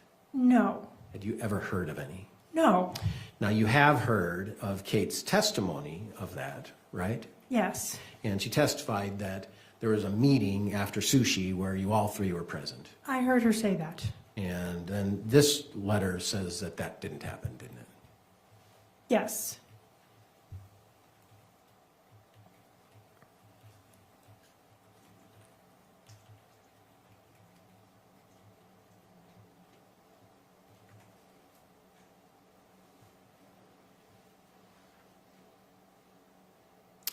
You can take that down. Your Honor, I'm just going to take a moment. I'm going to review my notes and see. That's appropriate.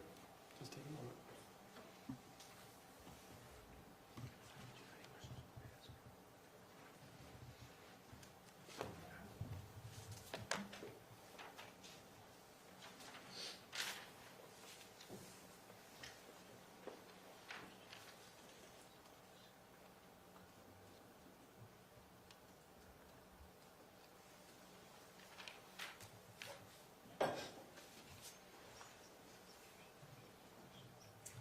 up exhibit number 24.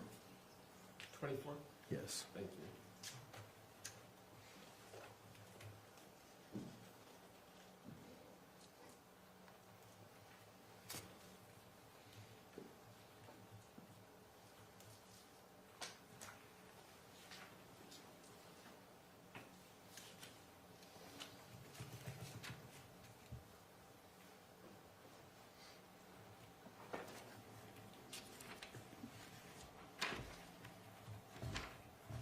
Just one moment.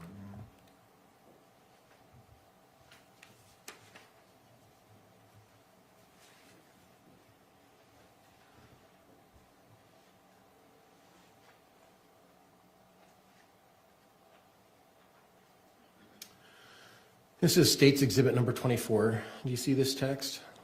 I do. Do you see the date of this text? It's the 8th of June. Would you say that this expression by Kate was the worst time of her marriage with Matt? It seemed like that was the normal theme that had been going on for a while. That's a succinct expression. And on page 2, she says that Matt just told me I forced us into poverty. Do you see that? I do see that. Do you have any idea why she would send that to you or what was said regarding that? She had told me that Matt had said that they were so broke because he was distracted because he was suspicious of her affair, because she would use the truck a lot. She wasn't getting a job, so myriad reasons to And be. the very next text says what? I hate him. And then the very next text says what? How do I get out? Did you plan and conspire with Kevin to shoot Matt? No, Did you ever ask Kevin to shoot Matt? no, Did you ever plan and conspire with Kate to shoot Matt? no, Did you ever ask Kate to shoot Matt? no, Further, did you ever ask Kevin to kill Matt? no, Did you ever ask Kate to kill Matt? no, Did you ever make a plan to kill Matt? never. No further questions, Your Honor. Counsel, may I see up there, please?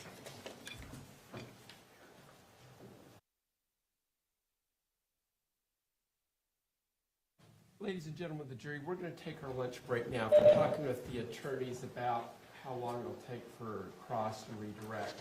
It'll probably put us well past 2 before they were done at the earliest, and I don't want to keep you that long. So if you'll be back ready to go at 2 o'clock, we'll take our lunch now. Please keep in mind my admonition we've been hearing all week long about forming an opinion about the case, talking about the case, research, or using social media. Please follow that instruction. We'll see you back at 2. Thank you. All rise.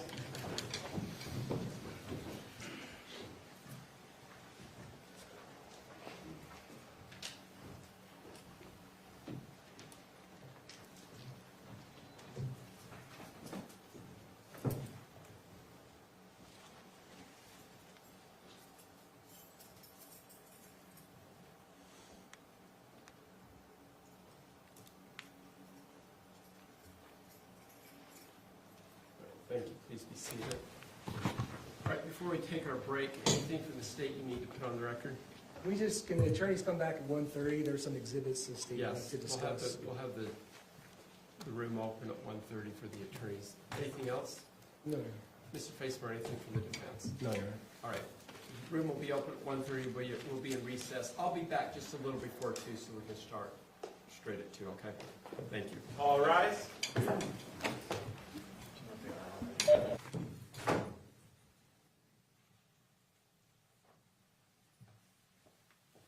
Thank you. Please be seated. Let's go back to the record. Matter of State versus Grist, case number 241101170. Mr. Watabe, is the state ready to proceed? if you just have a few minutes, we're just trying to redact the last few exhibits. How much time do you need? Maybe 5 minutes. All right. Mr. Faceberry, do you need any more time or not?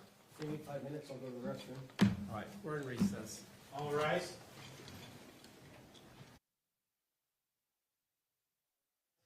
Court is back in session.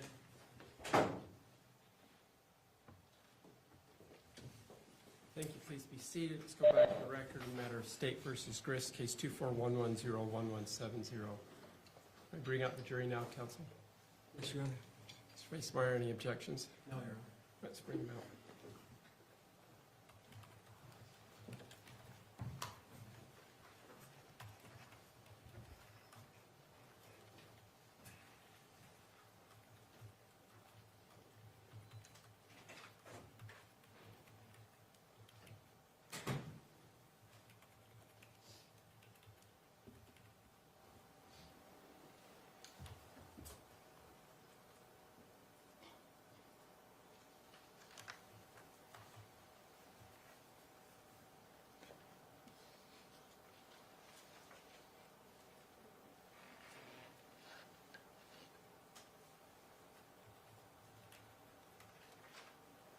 All rise for the jury.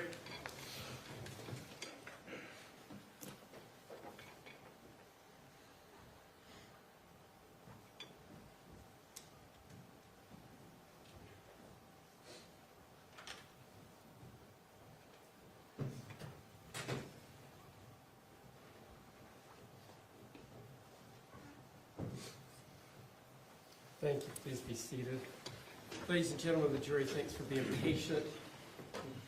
We've been here the whole lunch hour, so the attorneys just had some starts and stops as we go, as we're working through some of the procedural matters as we get further into the trial. This unfortunately happens more and more often. It's not that the attorneys aren't prepared or working diligently, they are. That in mind, Ms. Grist, if you have a seat back up here, please. I'll remind you, you're still under oath.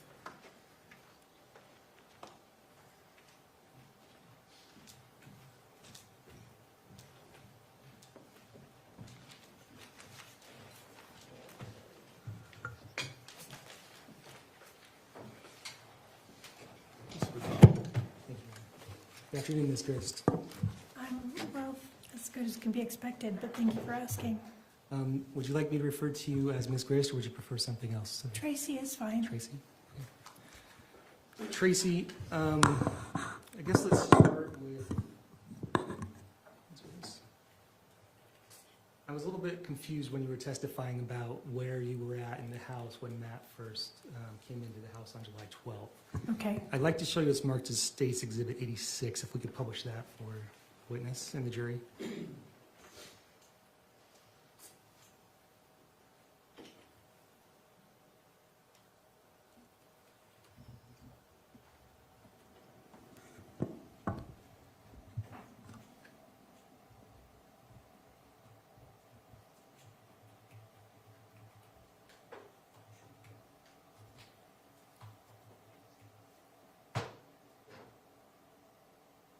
I can pause it right there. So, are those the stairs that go upstairs on the left? Yes. And you testified earlier that you could see those stairs from where you were sitting on the counter, correct? No, I could see a part of them. You could Not- see a part of the Yeah, stairs? yeah, I'm a part, Like the but bottom part of the stairs? more the top. And what's next to the stairs? It's a hallway And where does that hallway go? to the garage. And you said after you heard the shots, did you see, you weren't able to see Matt when he got shot, or you were able to see him? No, I never saw him get shot. Okay, but then so you couldn't see the carpet there where his body was laying? No, no. And then you said you went, where did you go after that? I went from the corner of the kitchen where I was, which is, it's not working.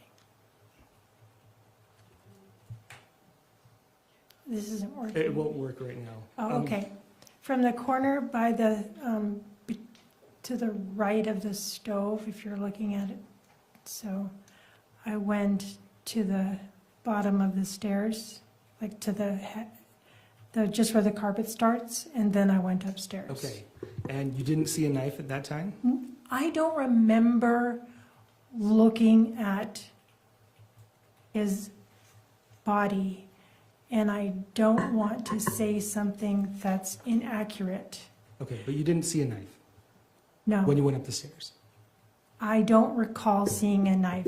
I also wasn't looking really hard at him at all. Okay, but you testified that you saw Kevin as you came to the corner, right? Yes. And Kevin was holding a gun? Kevin had his hands behind his head, so I don't know when he put the gun on the counter. I think he put the gun was on the counter when I came back downstairs.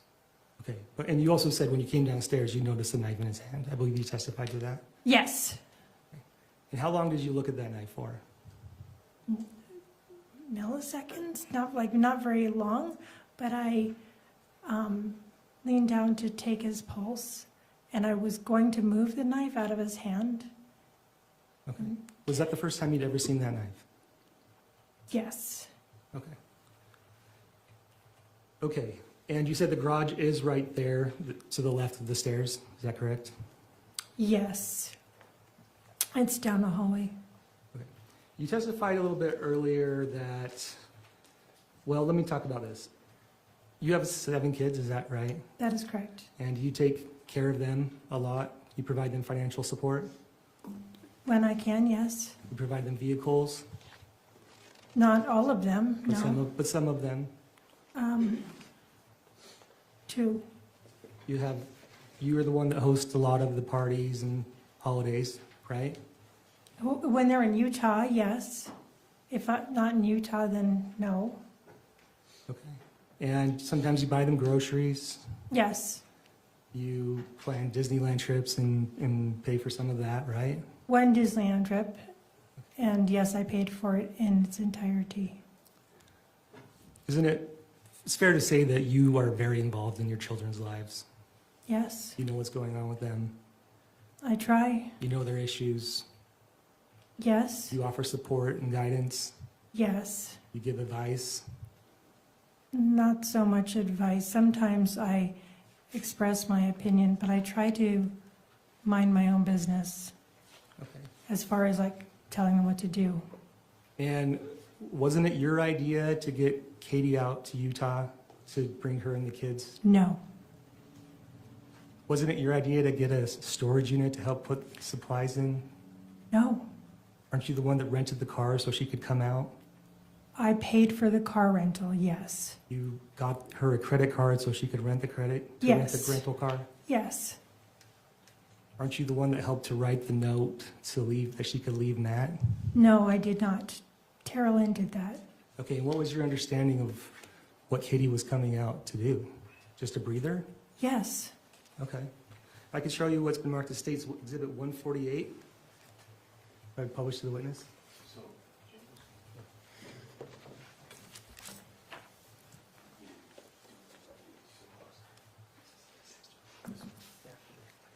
You said 148? Yes. You recognize what this is?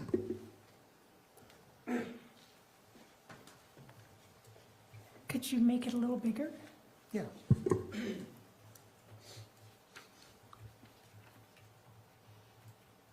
Yeah, that looks like my house with 2 IKEA toys popped up in the living room. Do you recognize to be text messages between yourself and Tara Lynn? That's between Tara Lynn and I, yes. And they start on June 20th, 2024, right? Yes, oh, yes. I was sending Tara Lynn a picture of how I was welcoming the kids, or the toys I opened up, or whatever it was. Okay. Does it fairly accurately represent the conversation you had with Tara Lynn on your phone on the 20th of June? Yeah, I sent her a picture. Statement moved to admit and publish State's Exhibit 148. Any objection? So admitted, thank you. And I can show you what's marked on page 2. If we can start the next page. If you could read, what does Tara Lynn text you at the top? She says, "Can you see the Apple tag that I have labeled truck?" It was Tabitha's, and I switched the name on it. And I said, "I'll look." And I turn your attention to page 6. I said, On so, the second, if you read the second text, what do you tell Tara Lynn? and we are just telling the kids it's a vacation to Grammys, right? Right. And it wasn't a vacation to Grammys, right?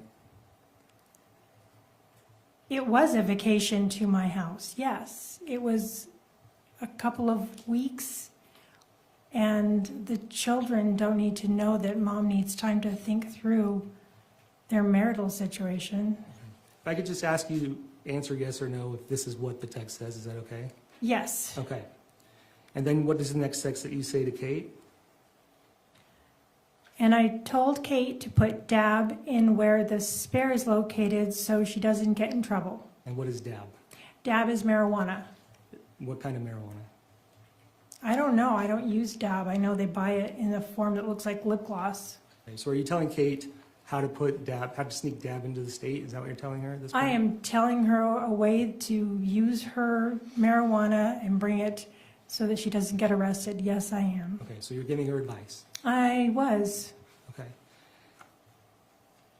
And you're at least aware of the storage unit at this time, right? Yes. And if I turn your page to text, next page, page 7,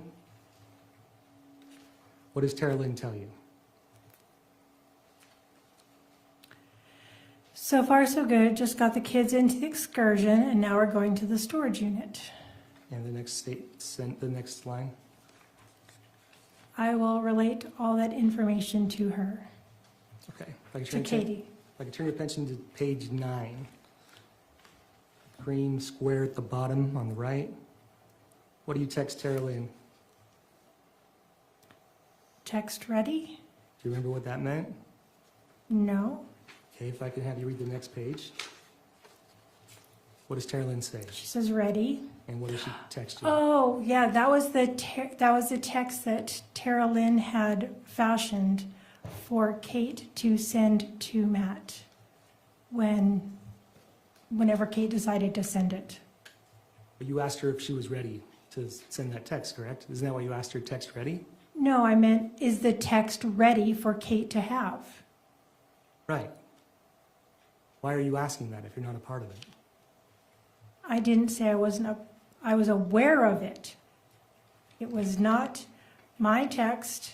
It didn't need my approval. I didn't send it. Kate had asked Tara Lynn to help her so that when she sent her first text to Matt, that it was something that would Okay. be received okay. Okay, and on page 12, you could go down. Tara Lynn sends you the text that she prepared for Kate, right? Yes. And then what do you say on the next text below? I said, oh, no tweaks needed. And I could turn your attention to page 15. Whose idea? Go ahead and read the second text. Who is the admin for our Fandam chat? And what do you say in the next text? We just need to drop him off of it. Who are you talking about there? I'm talking about Matt being dropped off of the family chat so that we could communicate in a way that had more privacy. Okay, so it was your idea to drop Matt from the family chat, correct? I think it was both.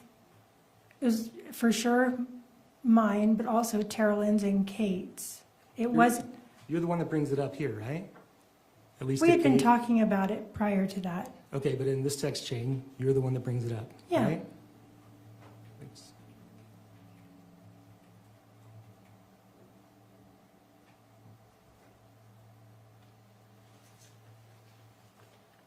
And you had testified earlier that you were not happy that Kate was dating when she was in Utah, right?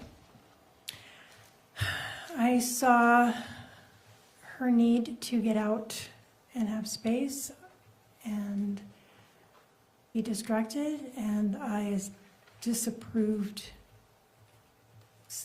I disapproved also. You I had just, mixed feelings about you it. disapproved about her dating? Yeah, I had mixed feelings about it. Okay. If I could show you what's been marked as State's Exhibit 149, we could publish that to the witness. July 6th.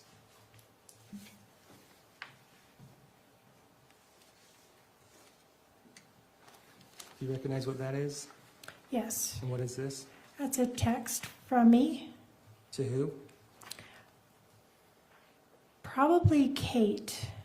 Okay. Yes, it's Kate, because Kate calls me Mama on text. And what date is from? The 6th of July.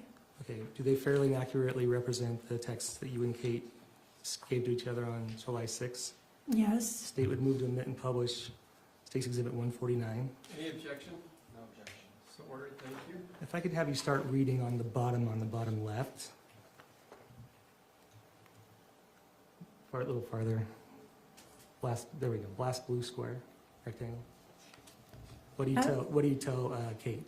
FYI, totally aside, I'm super happy you're getting out on Monday. And if you could read the next few texts on the next page. I love you, going to bed.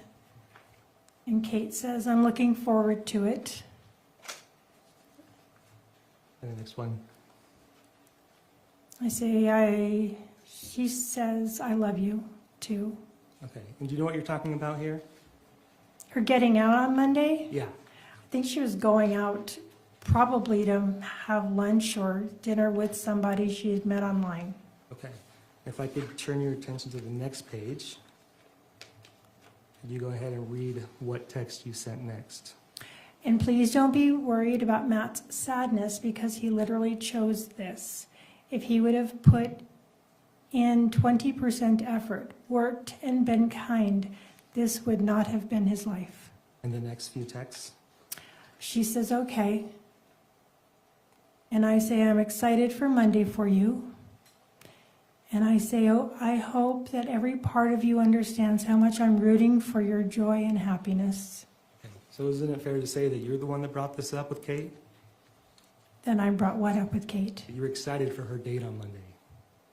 I was happy she was having a moment to get out, although I was trying to play both sides. I did not approve of her dating, but also she's hard to, she'll flare up, Okay. and Can I just have you answer yes or no to some of these questions? Witness has the I right. think it's a non-responsive answer, so. Okay. Okay. I'll remind you again, you're not here to give a narrative response. If it's a yes or no answer, it's a yes or no answer. It's Got the it. attorney's job to follow up. Both Mr. Rattabi and Mr. Facemar will follow up, it's not you.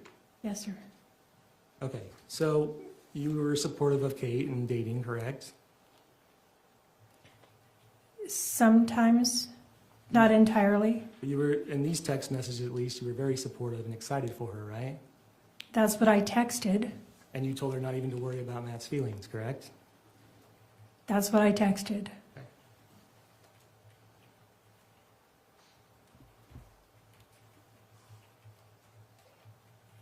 Let's talk a little bit about Amy Johnson. Does she have any other names?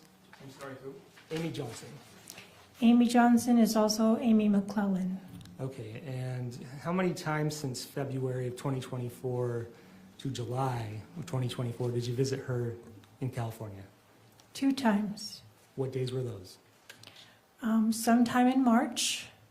There was a 4-day weekend in March when she asked me to come out.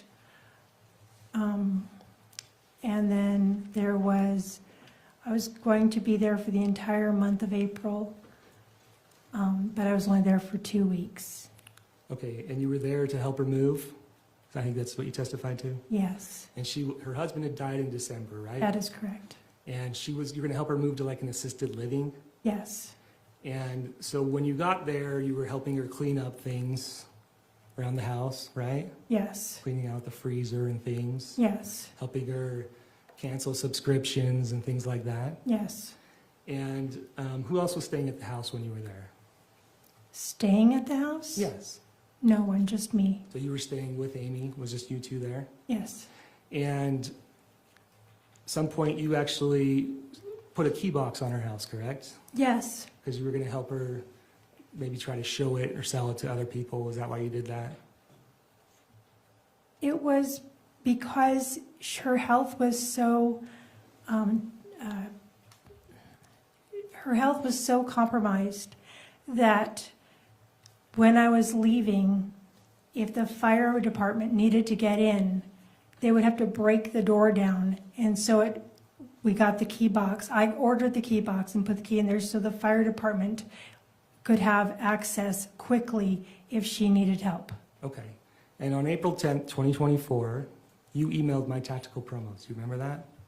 I do now, yeah. I remember because I've seen the emails, yes. And you specifically stopped sending tactical mystery boxes, correct? Yes. Did you ever see a tactical knife when you were at Amy's house? No. Did you ever take anything from Amy's house without her permission? No. I'd like to show you what's been marked as State's Exhibit 147. 147?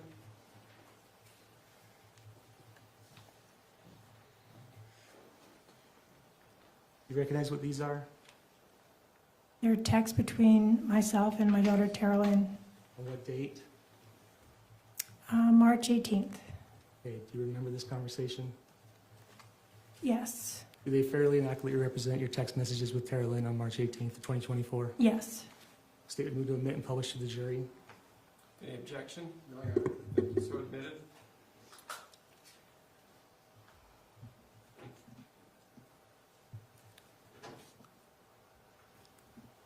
Okay, this is a little lengthier, so if I could just start having you read some of these text messages until we get to about page 10.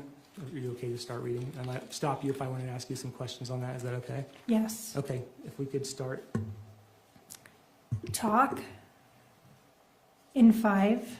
If you could just say who's saying what. So Oh. is that Carolyn that's saying? Carolyn said in 5. Okay. I said call. And I was giving her the address 20385 Rancho Villa Road, Ramona. Isn't that to you?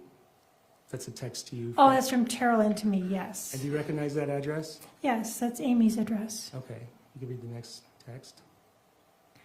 Sent to Amy just now. I misplaced my work phone. The battery isn't charged, so I can't call or ping it. No biggie. I can forward my work calls to my personal phone. I'll let you know when I find it. I love you. Okay, so I'm gonna stop you right there. You texted that to Amy McClellan right then? Yes, I did. And why did you text her that? Because I was saying that I lost my work phone. Okay, you can keep reading. So she... Oh, next one.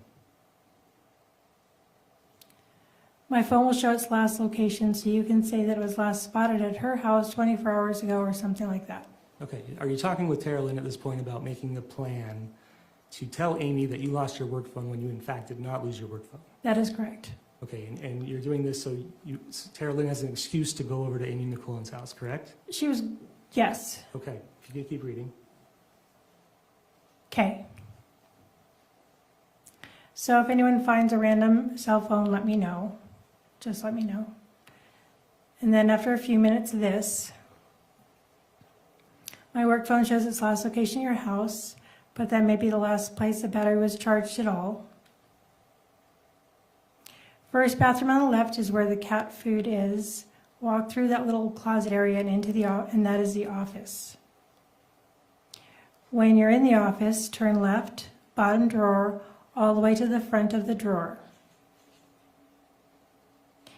It's in a flip file labeled Ford F-150.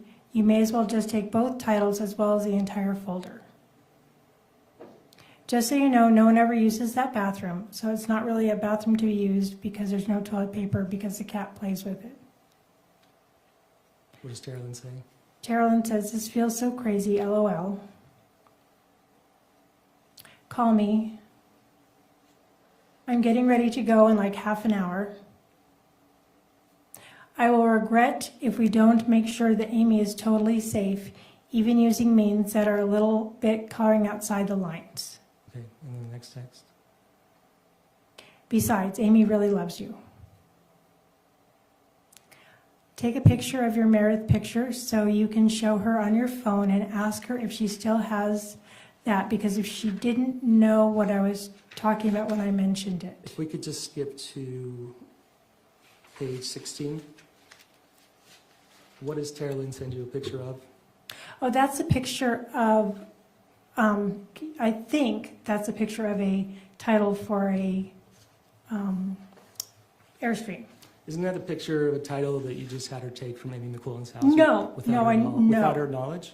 no, No. I never had that title. But Tara Lynn went into her house without her permission, without her, and took the title on your direction, didn't she? Not that title. She took a title, She did, and I brought them back in April. right? But I'm asking, did you ever take anything from, I asked you earlier if you took anything from Amy McQuillan's house without her permission. I directed Tara Lynn to take 2 titles, and they were brought back in the following month, or 3 weeks later, because the home health care provider, I just asked Oh, if sorry. you could, did you have Tara Lynn take title from Amy McQuillan's house without her permission? yes, Okay. And then you go back to her house in April, right? yes, And you are working on April 10th, you send an email to My Tactical Promos asking them to stop sending tactical boxes, right? yes. And Amy died 2 days later, right?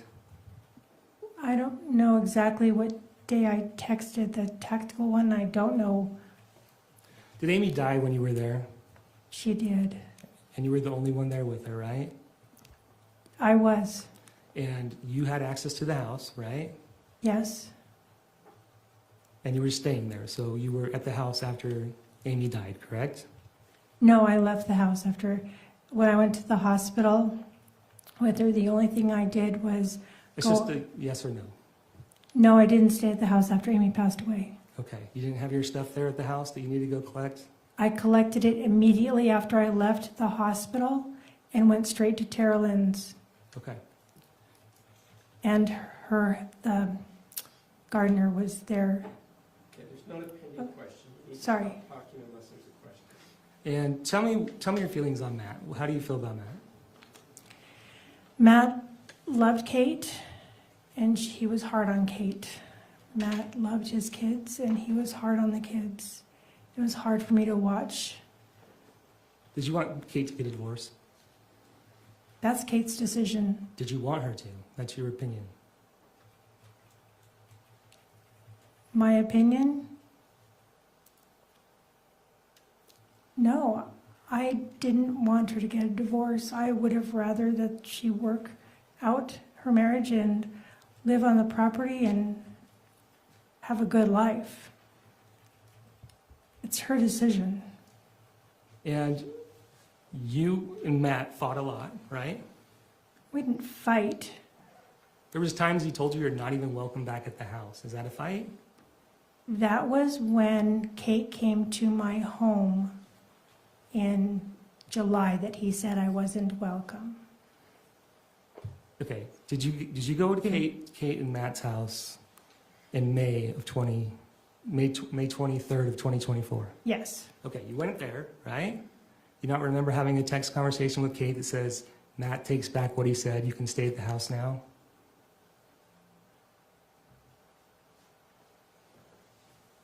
I can refresh your recollection if you like. yeah, I remember If I could having show you- that. If I could show her Exhibit 117. Let her finish too, you're cutting her. Okay, I'm sorry, Honor. I remember that, but I don't remember why he was mad at me. Is that because he's mad at you so much of the time? No, You just don't remember? I don't. I could probably have my memory refreshed, but I don't remember right this second, even though I'm trying. Okay, if I could show you what's been marked as State's Exhibit 117.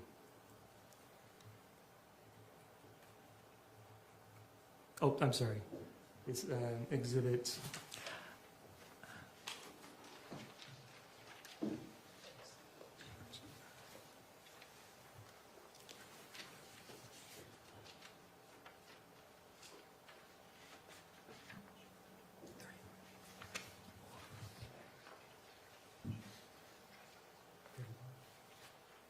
show the witness states exhibit 31.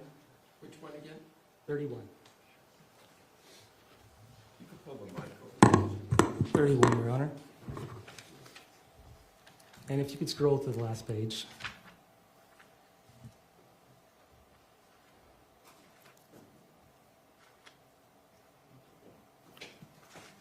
You want to Sorry, 108, Your Honor. I'm sorry? 108, exhibit 108. Not 31, but 108? Yes. And do you recognize this as a text message chain between you and Kate? Yes. Okay. If I could scroll to the last page.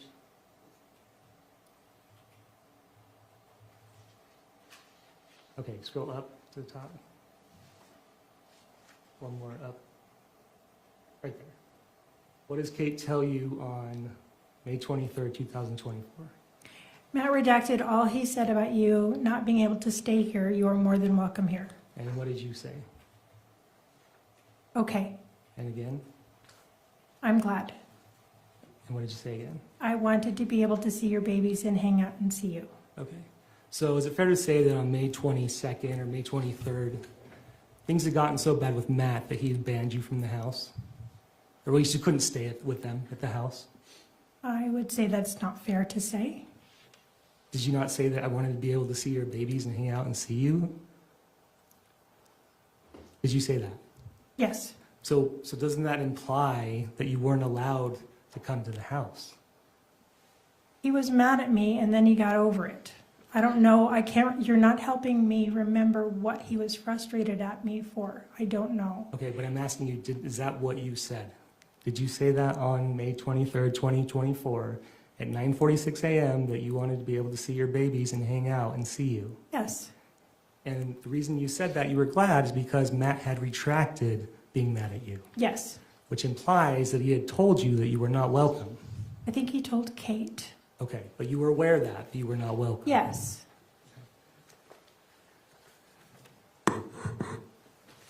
And then, if I could turn your attention to page 109, Page 109 or exhibit 109.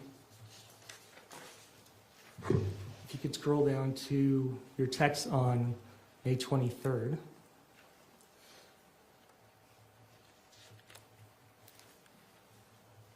Farther down.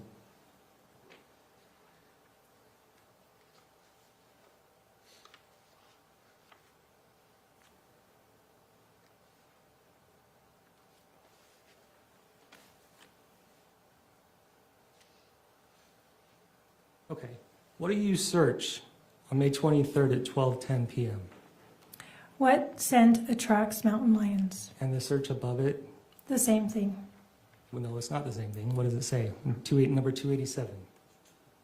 What scent attracts mountain lions to humans? Okay. There's mountain lions on the property, right? I'm aware that Matt said he saw mountain lions. Okay. You were aware that Matt had told you there had been mountain lions on the property, right? I didn't believe him. Okay, No one but, did. But the day after, or the day that you've been fighting with Matt, you're searching what scent attracts mountain lions to humans, correct? Yeah, it was a joke. Okay.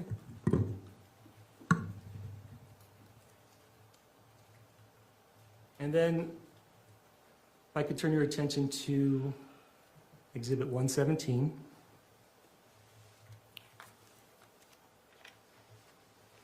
You recognize what these are? Texts Between who? between Matt and myself. Okay. And this is do you recognize what date this is and why it's important? Yes, this is the day that Kate was to arrive in Utah to my home, and 3 hours, so yeah, I recognize it. Okay. If I could turn your attention to page 7.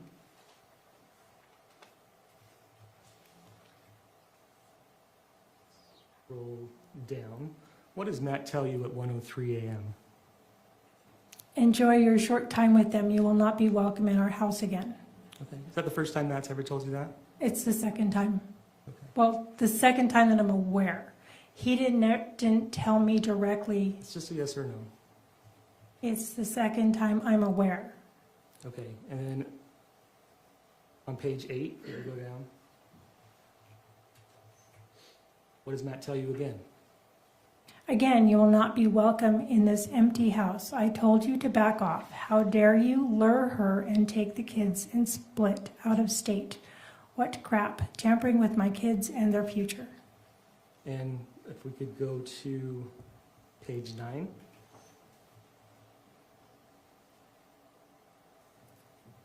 Go to the bottom. What does Matt tell you? My life is none of your business. It was not vacation time. And finally, page 17.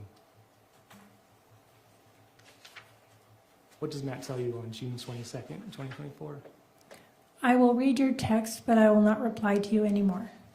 And in fact, that's the very last text you ever, or communication you ever received from Matt, isn't that right? I guess it is. I'm not sure. Okay, I'm really not sure. that's fine, but it could be the last text that you ever received. You don't recall any other texts or phone calls with Matt, right? No, I don't think so. Okay. I'd like to turn your attention to, and also in these texts, he threatens to call the police on you, right? Yes, He tells you that you've kidnapped the kids. I read that text. And you sent some of those texts to Kevin, right? Yes, And in fact, you go and you start searching up things on on the internet, right? You recall that on June 22nd? searching for things about, About a person taking the kids without telling the other parent. yeah, I was wondering about the legality, the legal position that Kate has, because he was threatening to call the police, and I had no idea. He was threatening to never let you see the grandkids again, right? No. Did he not just tell you that you were no longer welcome in that house again? The kids leave the house. I could see them at Tara Lynn's house or other places. And I didn't think it would last. You testified earlier that if Matt wasn't going to Disneyland, neither were the kids. Do you remember that? Yes, So you had made Matt really mad this time, right? that when Kate came to Utah, yes, he was. I'm sure he was the most mad he's ever been at me. And he told you that you are no longer allowed in his life. Did he not? Yes, Okay. And so when you look up stuff about parental kidnapping and things, you're looking on the internet, right? You're finding information about how serious of a problem this could be, right? I'm looking because I don't know the. Sure, you Kate's don't know the rights. law, but you're finding stuff out, right? I'm looking. Yes, And you've been married 4 times. yes, You know how custody works. yes, And you've been successful in your custody battles, right? yes. Your kids aren't seeing their dads, right? My kids' dads chose not to see them. Okay, but they're not seeing their dads, right? You mean currently? No, when you went through the custody battles and you went through the divorces, Every time that the dads want to be able to have any kind of it's a custody, yes or no question. ask me again then. You had won the custody of your children in your divorces. I had primary physical custody, yes. And your children rarely ever saw their biological fathers, correct? Whether that's on their own doing or not. That's correct, right? Rarely, It's a yes or no. yes. And in fact, you knew that Kate's situation is different, right? Of course, And Kate had been charged with domestic violence, right? yes, And Kate was a heavily user of dab, right? Concentrated marijuana. yes, And if there was a custody battle and she had already taken the kids out of state without her permission, without Matt's permission, she was not going to be in a good place for custody, right? Objection, Your Honor, calls for speculation. Call for a legal conclusion. I'm asking her based on her experience. Rephrase it that way then. You knew that Kate was not in a good position for custody, correct? I'm sure if she had an attorney, they would help her navigate that. I don't know. But you know she talked to an attorney, right? As far as I was trying to get her to talk to attorneys since the beginning of July.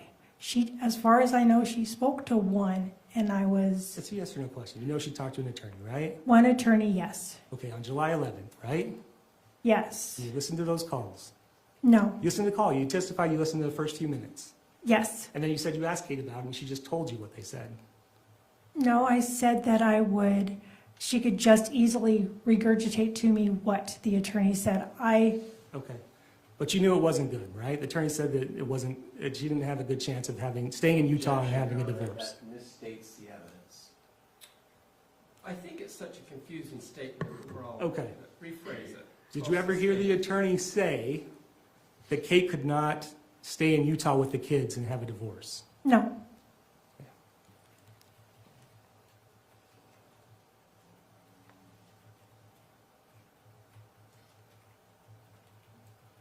Okay. So I want to take your attention to, well, first you testified earlier. You wanted Kate to stay out there, right? To stay Stay in Utah. permanently in Utah? Not permanently, but you testified that you wanted her to stay for a while. Maybe another week or two after what she did stay. Right, and isn't that the whole reason that you came up with the plan that she would sprain her ankle is force Matt to drive the truck out? That's a two-part question. Okay. Do you remember the plan to sprain the ankle? I do. It was Tara Lynn's idea. Okay, and you testified that the purpose of that plan was so that Matt would have to drive the truck out, Incorrect. and that the reason that she wanted to drive the truck out is because it couldn't make it out to Utah, so then it wouldn't be an option, right? That was confusing. The reason that you wanted Matt to drive the truck out is because it wasn't in a condition that it could make it to Utah from California. Did you not testify to that? No. You didn't? No. Okay. But you did you want Matt to come out? No. Ever? No. Okay. I'd like to turn your attention to what's marked as State's Exhibit 119. You recognize what that is? This is a text between my brother, my sister, and myself. Okay, if you could move up down to the next page. Further up, down. Okay, who's talking to you on June 29, 2024? That's my brother, Christopher. Okay, and what does he say? He said, "How's Matt taking it?" And then what does he say? He says, "Not that you care." That seemed to suggest that you don't really talk kindly about Matt to your brother and sister?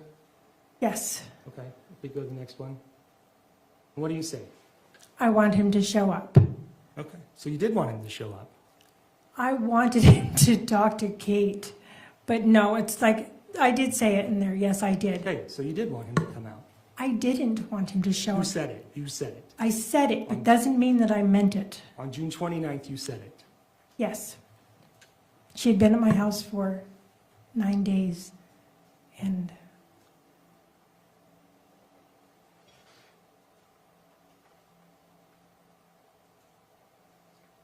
Okay, let's turn your attention to June 16th. okay. You found out the day before that Diana canceled the Vegas trip with Kate and Matt, right? Is that the right date? I don't remember the dates. Okay, do you remember a time in June where, I do remember sometime in June when Kate said the Vegas trip had been canceled. okay, and Kate comes out on June 20th, right? Yes. Okay, and I'd like to show your call log from June 16th, if we could move to State's Exhibit.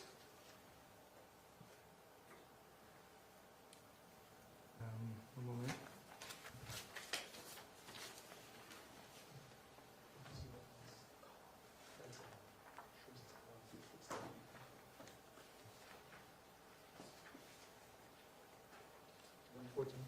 I'd like to show this marked as State's Exhibit 114. You recognize this as your call log? That looks to be correct, yes. Okay, if I could turn your attention and move to the very bottom.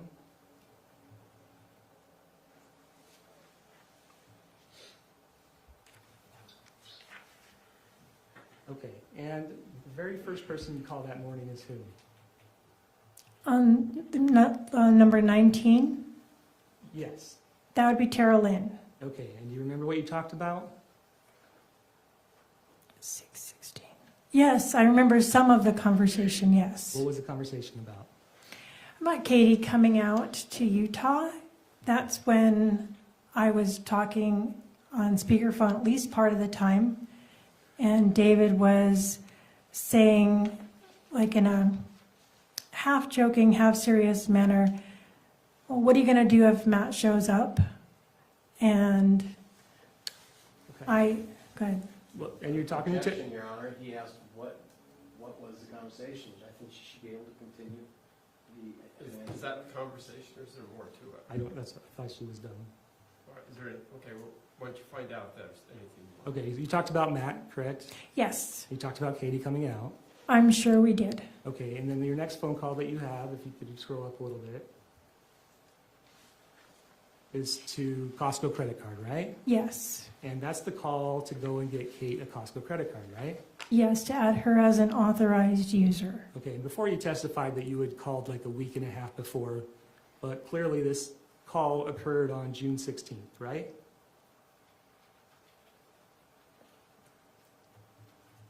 Yeah, I guess I was just mistaken on when I made the arrangements. It was not, Oh, that's okay, but just so we can get it clear, if Diane canceled the Vegas trip on June 15th, right? on June 15th. Correct? Uh-huh. There would be no reason for Kate to get a rental car until June 15th or later, correct? I don't understand what you're saying. If Kate was going to drive or go on a Vegas trip with Diane, and before she canceled on June 15th, you wouldn't have called to get a credit card to rent a car before then, right? That sounds right. Okay, so this would be the time where you were making these plans for Matt and Katie, correct? Yes. And this is the time that you call and get the Costco credit card? Yes. Okay. I wasn't trying to be challenging to You're you. okay. And if we could go to State's Exhibit 109. If we could go to page, I believe it's 20. If we could go to page 20. Maybe 16, sorry, page 16. 16? Okay, so while you're on the phone, and you've already testified to this, with Tara Lynn, you search Utah gun law registration, right? Yes. And while you're also on the phone, you search Utah Shoit break-in. I think that just came up. Like, you know how things pop up? I don't think that I searched Okay, that. but does your phone say Google search Utah Shoit break-in? I don't remember making that search. Okay, so the computer made a typo and made a search for you, is that right? Is that what your testimony is? I'm saying I don't remember making that Google search, and I don't know how these come up. When you click on something, I don't know Okay. how it shows up, because I don't remember making that search. Okay, if we go up to the next page. And then you start clicking on some websites, including Utah State Gun Laws and Registration Explained. Yes, You remember searching for that? I do. Okay. I mean, not specifically, but I remember, vaguely the conversation and searching. Okay, and you're also searching out, divorce stuff, correct? Yes, I am. Okay, if I go up to the next page. Am I on the phone with her at that same time? I don't know. Hey, there's not a question, so stop. Oops. If we could go up a little farther. And then on June 17, 2024, you deleted your search history. Is that right? I don't remember deleting my search history. Okay, but if the phone came back with the metadata showing that those web histories and searches had been deleted, and it appears that occurred on June 17th at 9:51 p.m., would you agree that's what your phone showed? Yes.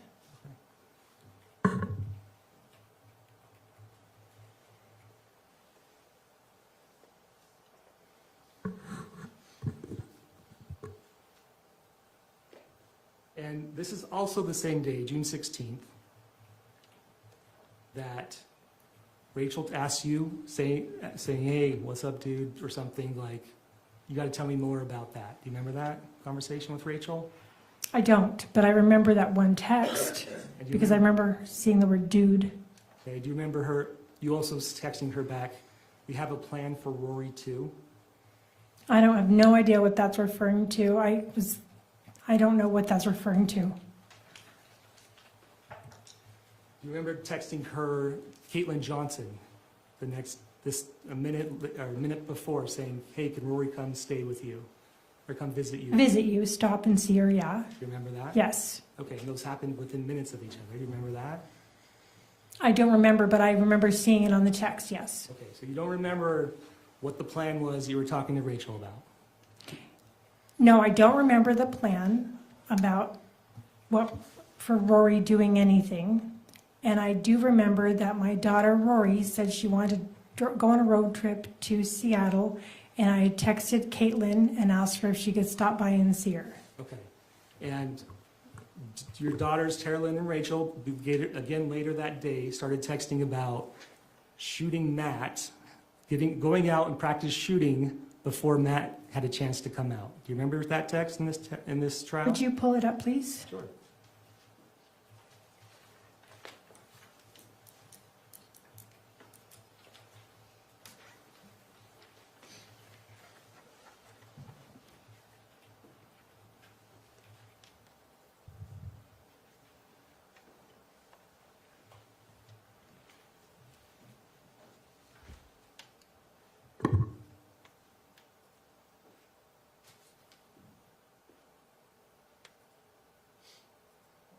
Scroll down. That's 128. Yeah. Do you remember Rachel's text on June 16th? Yes, now I'm seeing it. And what does Rachel say? That's between Rachel and Tara, and when it said he wanted to know, I'm thinking it was David. You just showed that to me. I'm just asking you about the text on the top green. It says, no, unfortunately, kids make it hard to get out and go shooting. Haha. We need to coordinate with mom and take it out before any chance of Matt coming. LOL. She needed me to babysit Okay, her. I just had you read that. But is Rachel not talking about shooting Matt in this text? I do not believe so. Okay, is she talking about getting her gun ready before Matt comes out? I don't know what she's talking about. I mean, that's what it looks like, but Okay, but this is also 4 days before Kate even leaves, right? it is 4 days before Kate leaves. Okay, so you don't ever remember joking about shooting Matt? No, that was not between me and that was between Rachel and Tara Lynn, and no. Rachel testified that you would joke about shooting Matt. I don't remember joking about shooting Matt.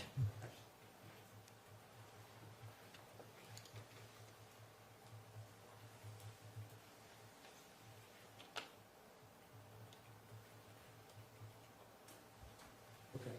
On the day of July 12th, 2024, Say that date again. July 12th, 2024, Okay, that's the day that Matt comes out to Utah. okay. And you testified that you were surprised that Matt was driving out, right? Yeah. And that's the biggest concern you had is like, I can't believe he's driving out. Is that what you testified to? Yes. Because you didn't think you could make it in the truck, right? Yes. Okay, I'd like to show you what's been marked as State's Exhibit.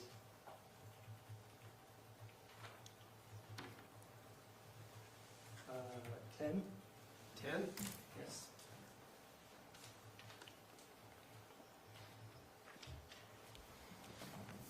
If I can go up to page 22. Go down.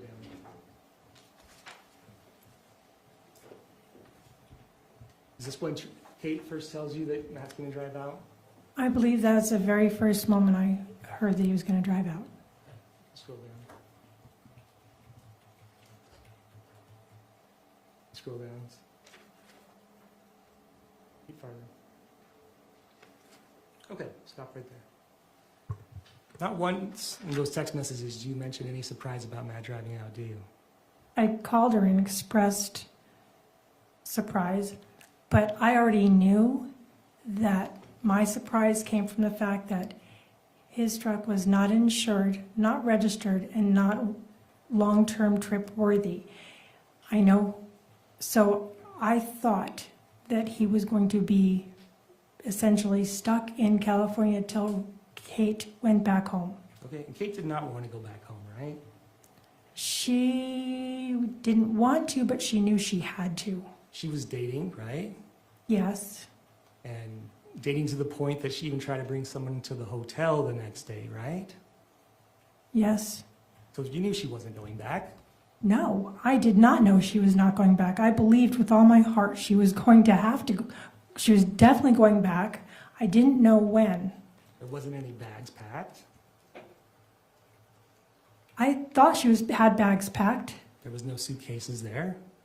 She just was going to put all the Sterilite drawers into the bed of the truck and take and put whatever she wasn't packed, it was going to be either easily done or It's just, you didn't see her any bags ever in the front room, right? Or any clothing or anything. no, but I didn't go upstairs at all. And now you have a conversation with her, right? On this text stream. Okay, yes. And what do you say to her? Well, I had just gotten off the phone. Oh, I say, sorry. I'm Go done. ahead, if you could read. Honey Bunch, I'm really happy that Matt's going to try. I'm a little nervous about it, but I hope that it works out because you have a sweet little family. Okay, if you can keep reading. And I'm super happy that he stopped drinking. And then she likes that one, and then she responds, me too, I want us to be all to be happy together. I put to Katie, this is literally the only thing I care about. I've just always appreciated that your husband loves you and loves your kiddos.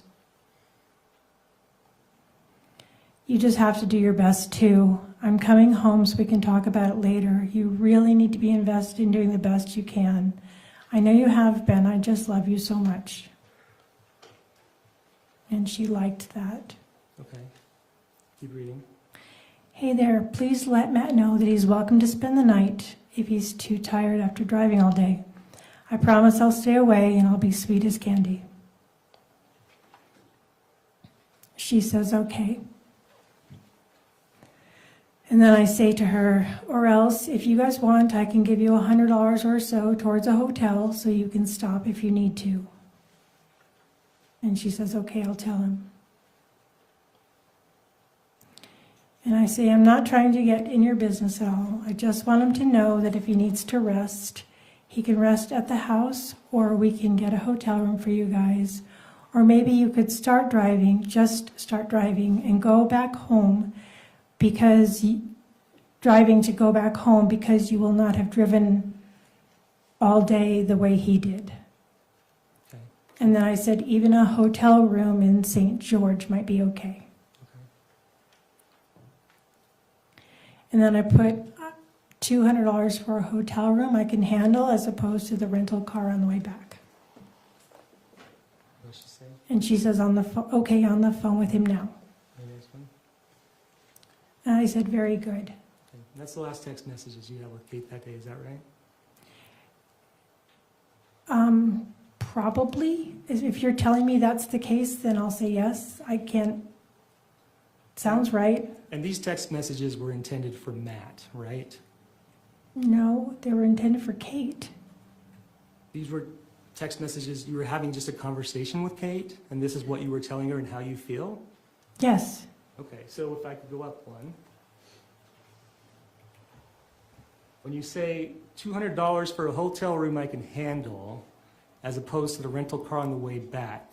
Because she would have to explain to him why I could afford a $200 hotel room when I was acting like I couldn't afford a car rental. She'd have to explain that to him. Right, and again, I'm asking you yes or no questions, okay?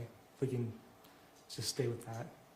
So, Kate there was no rental car. Kate knew that there was no rental car going back. Matt had already paid for a rental car, right? Objection? Had Matt already paid for a rental car? What's your objection? I think he's misstating the facts, or at least some foundation to what he's referring to. How do we recall that Matt paid for a rental car. Are you aware that Matt gave Kate money, he put money in her account for a rental car? Yes, Okay. And so you are also aware, you also know that Kate was never going to go back in a rental car to California. Kate wasn't going to go back on that day in a rental car to California. Okay, so you say $200 for a hotel room I can handle. You said that, right? Yes, And you also said as opposed to a rental car on the way back. yes, Correct. Okay. And these are things that she ended up telling Matt, right? I don't know if she told him or not. But these are things you wanted her to tell Matt. Yes, Okay. If I could have I would like to play for you what's been marked as State's Exhibit 117.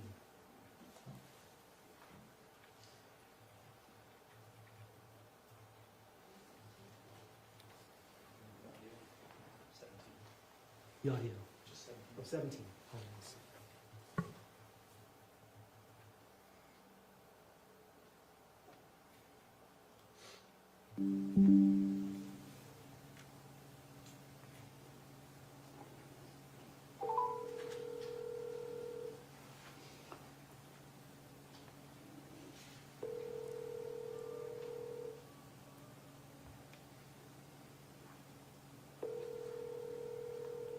Yeah, how's it going? Good, how are you? Pretty good. What's going on? I was just called to see how your drive was going. I'm just passing that abandoned water park. Oh, fun, cool. Yeah, I just like ran out looking at it. Yeah, my mom said if you're too tired, when you get here, that you can always sleep here. She said she'll keep her distance. She'll actually be asleep. It's not like that. I'm just not gonna talk. That's all. Okay, or if we want, we can get a hotel. She said she'll give us $100 towards it. No. It's not like that. I just wanna see my baby, see you. I brought my pillow and everything else, Right. so I'm really worried about it. So, what do you want to do? I want you to be comfortable. I will be. I just become Okay. once I have my family. Okay, well, good. All I Good, want. awesome. Yeah. So, cool. Awesome. Okay. And you heard Kate testify, right? yes, And Kate testified that her part of the murder plan was to make sure that Matt went into the house, right?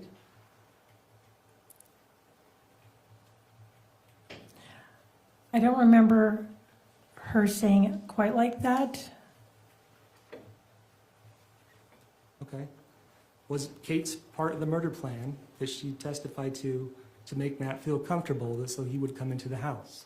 There was no murder plan that I was a participant Just that in. Kate testified to. I'm not saying you were part of it. I'm saying, did Kate testify to that? I'll object at this point, Your Honor. Kate has testified to what she testified to, and my client is.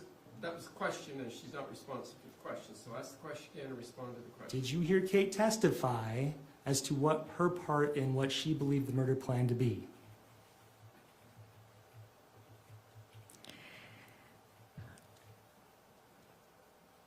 I don't remember. You don't remember? I'm trying to remember what her words were. That's okay.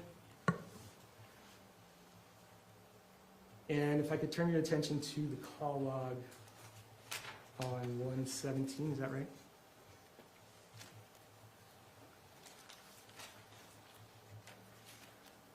Oh, it's Matt, it's call log. It's 12, sorry.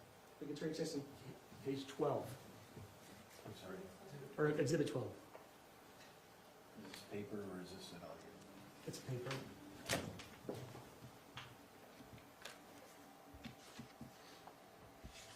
You could go to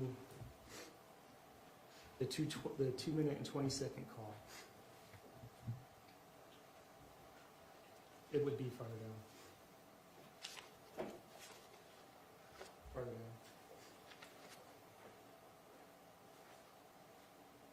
Farther down. Oh, right there. Sorry. That phone call, I believe that Detective Nordy testified to was at 2:20 PM, correct? If you, do you remember that? Can you explain to me? Your Honor, I'm, at this point, I would just ask for some foundation of what I'm looking at, because I don't know what he's referring to. It might be helpful for the witness to. It's okay, I'll strike that, Your Honor. Thank you. Okay. Does it make sense to you that Matt would have come into the house with a knife? no, it doesn't.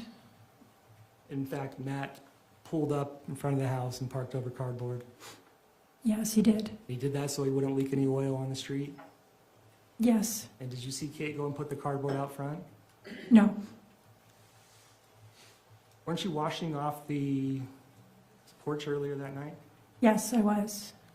You didn't see the cardboard at that time? I wasn't. No, I don't think so. No.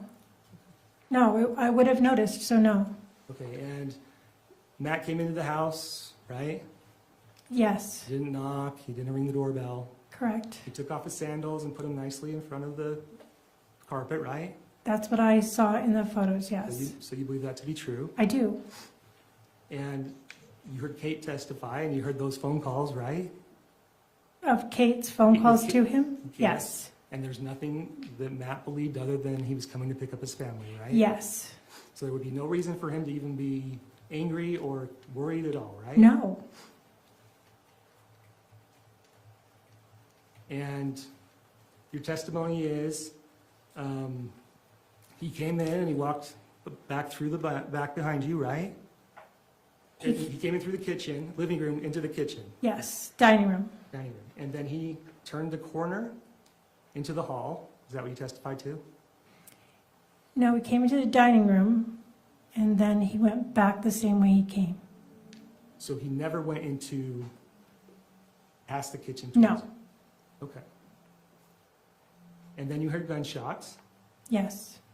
and did you go over immediately? No. How long did you take?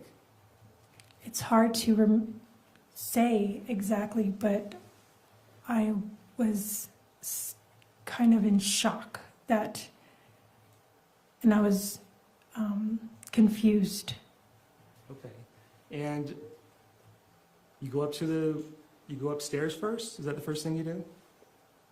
After I had a few words exchanged with Kevin, yes, then I went upstairs. Are you looking for your phone at this point? No. And you go upstairs, you talk to Kate, right? Yes. And then you come back downstairs, and you can't find your phone, right? Yes. And at that point, you decide to check his pulse, Before I looked for my phone is when I checked for his and you pulse. checked on his wrist, right? Wrist first. And the wrist that he'd been shot on, Yes. and you didn't notice any, I didn't Injuries. notice any injuries whatsoever. and you already believed him to be dead at that point, right? I was trying to determine if he was alive or not. And how did you determine that?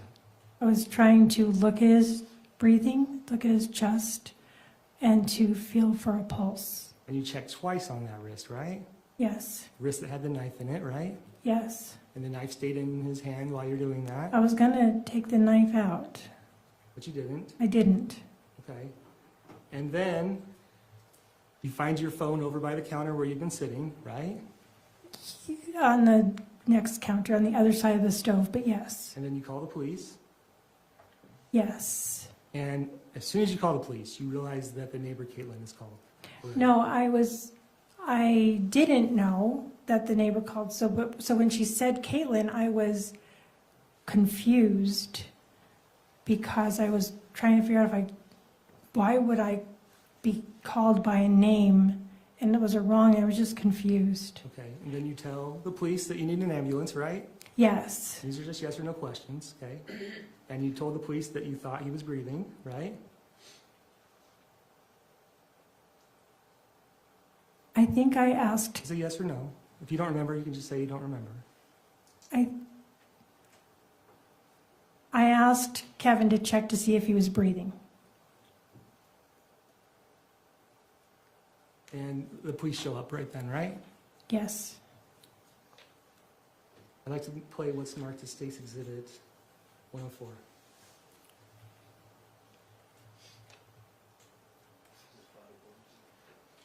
What's that? It's the 911 call. Fly 12 2024 22 15 45. 911, what's the address of the emergency? 114 South 920 East American Fork. Okay, tell me that one more time to make sure that I got it correct. 114 South 920 East. Okay. And is this Caitlin? No. Okay. What's your number in case we get disconnected? 801-651-2695. And My daughter, Tracy. Okay. My daughter's husband came here. They're going through a separation, and he brought a knife, and my son shot him. Okay, I need an ambulance. Okay, I understand. And it's at this home? Yeah. And who is it to you? Your husband? My daughter's husband. Okay. Is he conscious or breathing? I think he's breathing. Okay, I've got an ambulance out that way. I've also got an officer that's coming into the area. Do you think he's beyond help, or do you think you may be able to I have no CPR? idea. I have no idea. Okay, are you comfortable checking on him?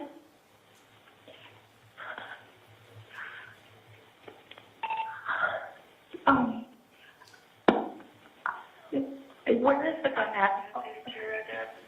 On my kitchen counter, Where is he at? in the hallway. Are you comfortable checking to see if he's breathing? Kevin, check to see if he's breathing. Check if he's a pulse. Check. Okay. That may be the officer. Somebody needs to go let them in. Okay. Okay. Okay, they're here. Okay, I'll go ahead and let... What's going on? Okay, I'm going to... Okay, so the police come right then, right? Yes, And you're standing pretty close to where you were when the shooting occurred, right? yes. And Kevin's where he was when the shooting occurred, right? No, Kevin was, at that point, he was on the other side by he had moved back twice. He was at his feet, Okay. then his head, and It's then just a his... yes or no. Well, he had to open the door. Okay. Is it, So he had to move from by Matt's head, where he was kind of checking for his vitals, to go open the door. okay. And when they show up, all the lights are on and off in the house except for the lamp that was by the counter, right? The porch light was on, and the lamp in the kitchen was on. Okay. But none of the lights were on. We're in the hallway, right? No, Okay. None of the lights were on in the kitchen or the living room, right? the kitchen light was on. It was the living room. It was The the little lamp. lamp, right? Yeah, But not any other lights, right? I don't remember. I'm sure there's lights on upstairs. And then you get taken outside, right? Yes, And you'd never seen that knife before, right? No. That was the first time you seen the knife. yes. And you were looking at it in the dark, mostly for 8 minutes, right? I probably wasn't staring at the knife for 8 minutes. I was looking more at Matt and then Kate and Kevin. Okay. But when you talk to Diane Restelli on the phone, and she asks, you tell her what kind of knife it is, right? Yes. You tell her it's a tactical knife, right? Yeah, yes. Okay. And you heard the body cam of Officer Laycock, right? I heard, what are you trying? Did you hear Kate tell Officer Laycock that she heard yelling before the shooting? I don't remember hearing her say that to an officer, Okay. but I believe you. Okay. It's yes or no? Do you remember hearing that? No, Okay. And do you remember seeing the officer take Kate out into the yard and put her a little bit away from you? Do you remember that? yes, yes, And do you remember that you wanted to go and try to talk to her and try to go and sit by her? yes, And you were even told by Officer Neal that you weren't allowed to, right? yes, And then you talked to Officer Stimson, and then you kind of tried to again. Do you remember that? You tried to go and sit and talk to her again? I probably I don't remember doing that, but I probably did because I was wanting to hold her hand or something. Okay. And you yell over to Kevin, you say, I don't know what's going on, or I don't know what to do is what you said. Do you remember that? I don't know what to do. So don't say anything. Is that what the quote is that on the body cam? I'm asking if you remember. I remember telling him, I remember calling to him something, but I don't remember word for word what I said. Okay. And while this is going on, you're thinking about who Caitlin is on the 911 call, or do you know already? I think that's the furthest thing from my mind. I'm not thinking about that The phone 911 call anymore. No.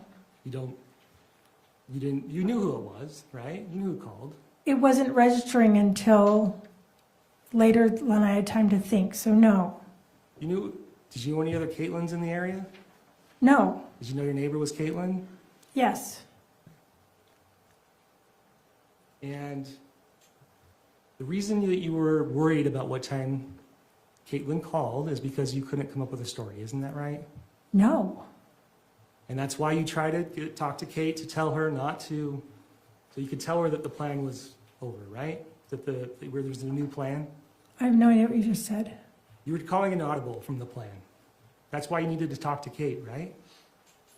No. What? Say that again, please. You had a plan with Kevin and Kate to kill Matt. No. Okay. And you went, and Kate didn't know that when you guys were out in the hall, went out to the lawn, right? Kate wouldn't have known the plan changed, right? After your phone call with 911? No. No. And so Kate tells the officer that she heard yelling, right? I don't remember hearing that at all. I don't know what she talked to the officers about.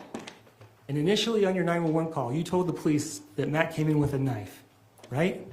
Yes. And then you said later that you never saw a knife. I was reporting on the phone call what Yes or Kevin had said to me because I asked him what happened, and he said Matt had a knife. Yes or no? Ask the question again. Did you tell the police that you never saw a knife after the phone call with 911? I told the police that when I saw him in the dining room, that I don't remember seeing a knife. Okay, and then you needed to find out what time that your neighbor called 911 so you could make a plausible story. Isn't that correct? Absolutely not. Okay, so that night, you go to the police station, right? Yes. You start calling a bunch of people, some attorneys, right? My friend, who's an attorney, yes. Okay, and you're there and you're tired, right? I didn't feel tired. You didn't go to sleep that night, right? No, I didn't. And when you get home, or wherever you get to the hotel, who was the first person you talked to? Do you know? I do know. I don't know. Okay, I'd like to show you what's been marked as State's Exhibit 37.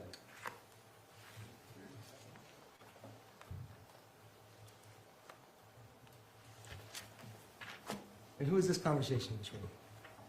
Oh, it's with Caitlin. This isn't talking, this is texting. That's why. Texting, okay. First person you had communication with. I hadn't looked at my phone. Okay, is it yes or no? Just a yes or no. I just want a yes or no question. So I'm going to object, Your Honor. I think the line of questioning is intentionally trying to confuse my client. First saying that he called her and then bringing up a text exhibit and then saying he's texting and he's asking for this defendant to keep on track of his questions. It's impermissible to intentionally confuse a defendant trying to get some purported answer. I'm not trying to confuse you, Your Honor. I could be more specific. I don't think he's trying to confuse her, Mr. Face. He did say a phone call. Let me finish. But I do think that we have changed some semantics. Texts aren't calls.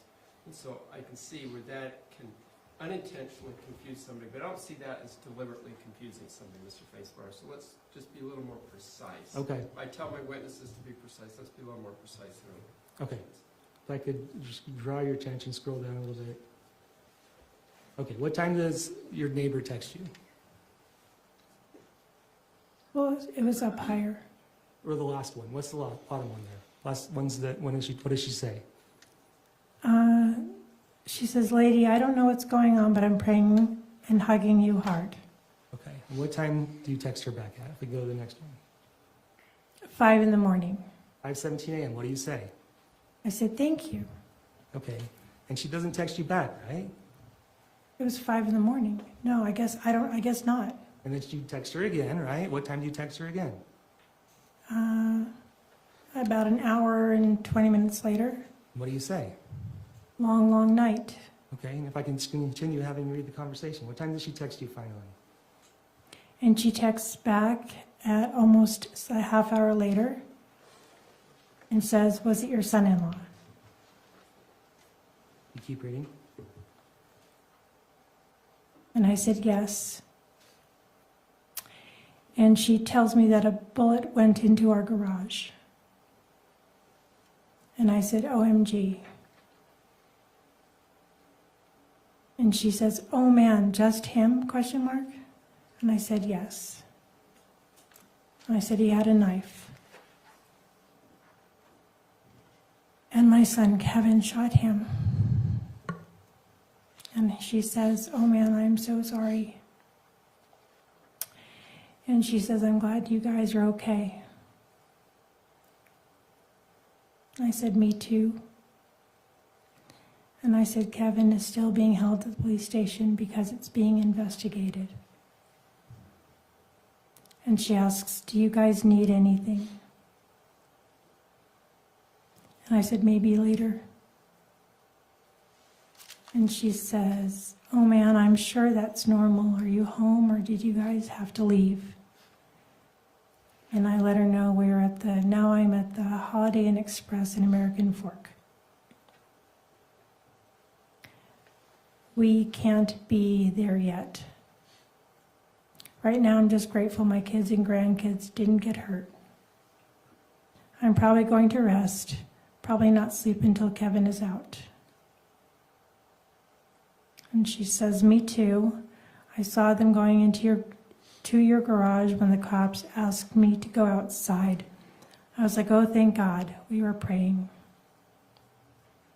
And I asked her, "What time did you call 911?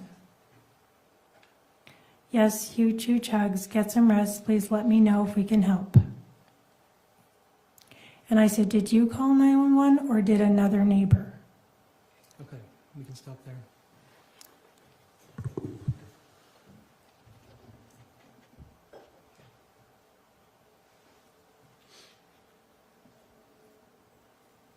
And you heard the jail phone call between Kevin and Carolyn, right? I did. And I could play that for you one more time. We could move to publish States Exhibit 132. Okay.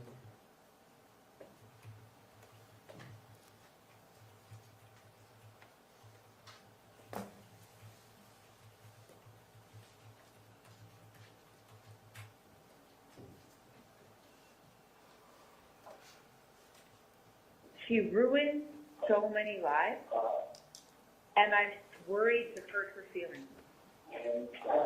Yeah. Well, I can tell you something now, a little extra. What's that? Well, I asked if she was sure. She was sure? Mm-hmm. Because she was like, she didn't tell me anything about all this stuff about to happen. And I was like, "Are you sure this is exactly what's going to happen?" And I'm like, she's scheming and doing all this. And she said yes. And she beat Cheyenne. That was her response. Or he beat Cheyenne. Oh my God. I know I was already here. I'm sorry that I wanted to tell you that for so long. No, I know. I can't even imagine. And I feel like I still bear so much of the blame too for all this. I'm so, and it makes me so mad that she's caused you to have to live with this. I mean, Like, it's, I could have done something different. I should have stood up and I should have said no. yeah. Yeah. But your mom should have never asked you that. You should have never had to have to say no.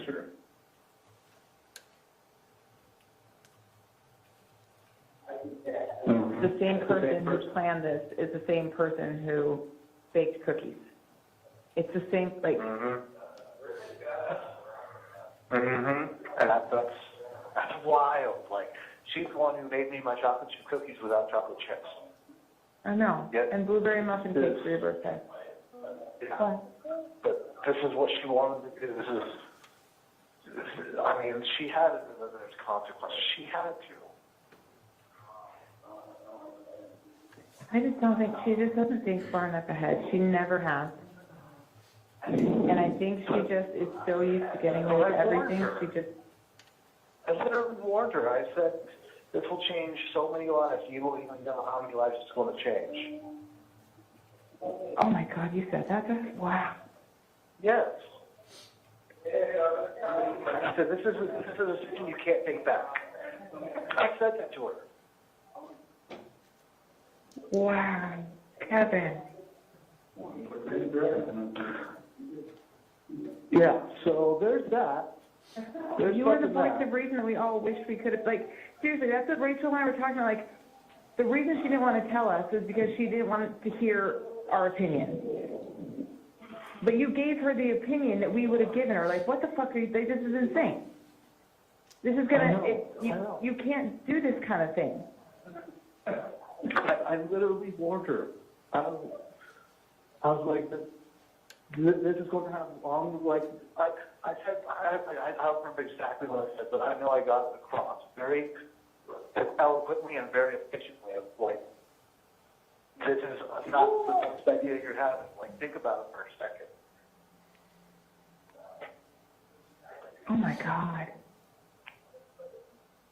But and then that's why I feel so much blame, because I would step up at that point and be like, you know what, no, I need to take my own advice. I trusted her. That was your son, Kevin Ellis, right? That was Kevin. He was saying that you were the one that made this plan, right? That's what he said. And you believe that's because he's trying to save face with the rest of your family, right? Yes. But Kevin has been mad at you since the beginning, right? Since July 12th.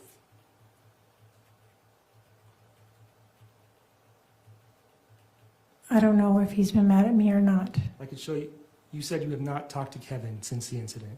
Correct. I could show you it's marked as State's Exhibit 131.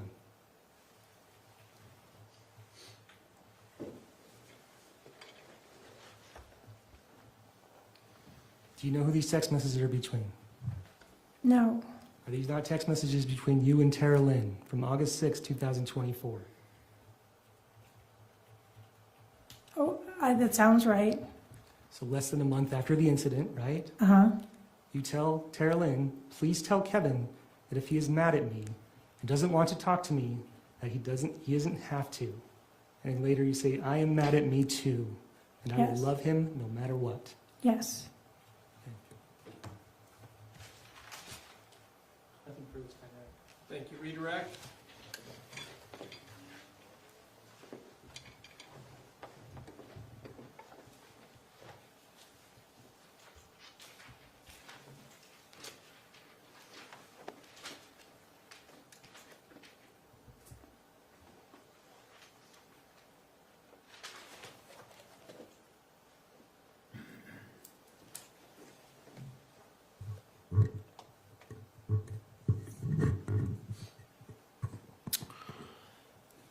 Tracy, some of the beginning questions to you was asked by the prosecution.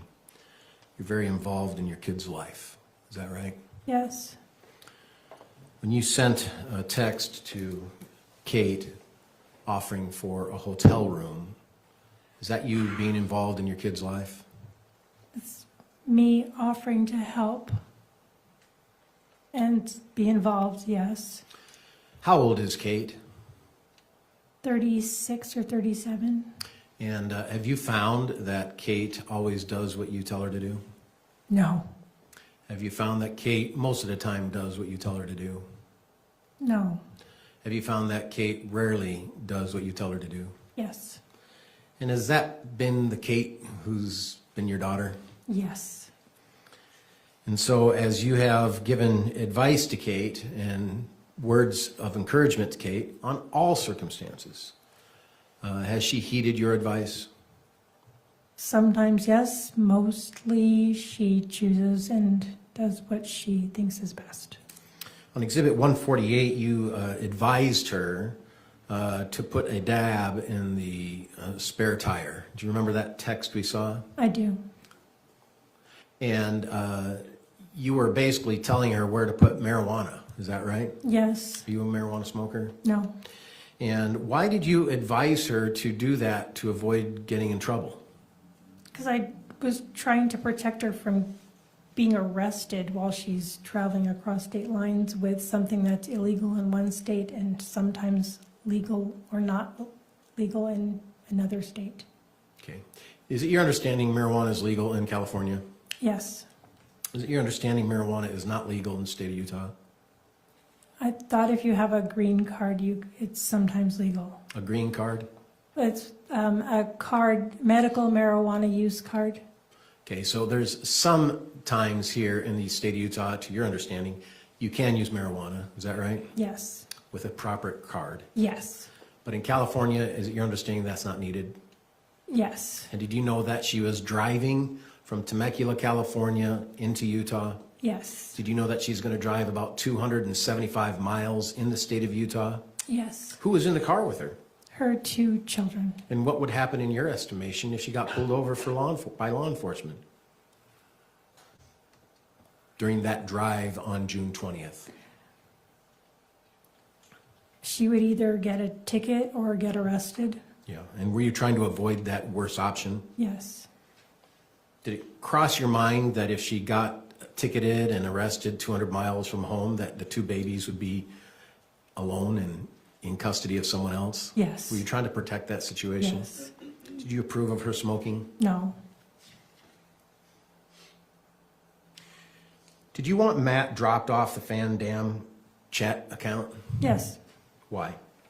So for privacy, so that Kate could say things about where she is or what she's doing and choose to tell Matt what she'd like, not have him just read what was going on. Is this account open to all family members who have phones? Yeah, I don't think everyone's That on a it. yes? Yes, Is it open to Tara Lynn? yes, Is it open to Rachel? yes, Is it open to Kevin? yes, Can you just text silly things to each other on Yes. this text? yes, Is it open to David, who is Tara Lynn's husband? yes, Is it open to Matt, who is Kate's husband? yes. Is it open to Rachel's husband, whose name I don't know? Michael, yes, Michael, okay. So it's open to lots of family, and on June 20th, a major event took place, didn't it? yes, Kate left her husband. yes, And so is that the reason you asked that he be removed from the Fan Dam account? yes. Did you disapprove of her dating, Kate?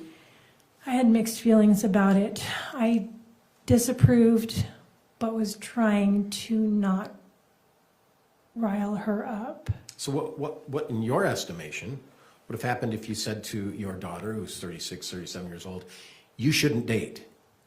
How do you think she would have responded? She did respond. I said no a couple of times. She pouted. She got mad. Nothing major. But she didn't heed to your advice? No. So when you texted her saying, going out on Monday, remember that text you saw earlier? Yeah. Was that going out on Monday an opportunity for you to disapprove of her dating? I was trying to be nice.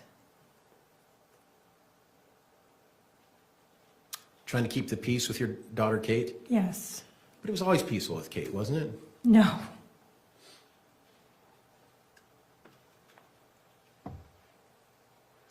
That text, you also stated that Matt chose this. Yes. Why did you say Matt chose this? She was expressing to me that it was hard to hear Matt be sad. And I was telling her, don't worry about it. He created the situation of arguing, and he at least participated in the marital discord.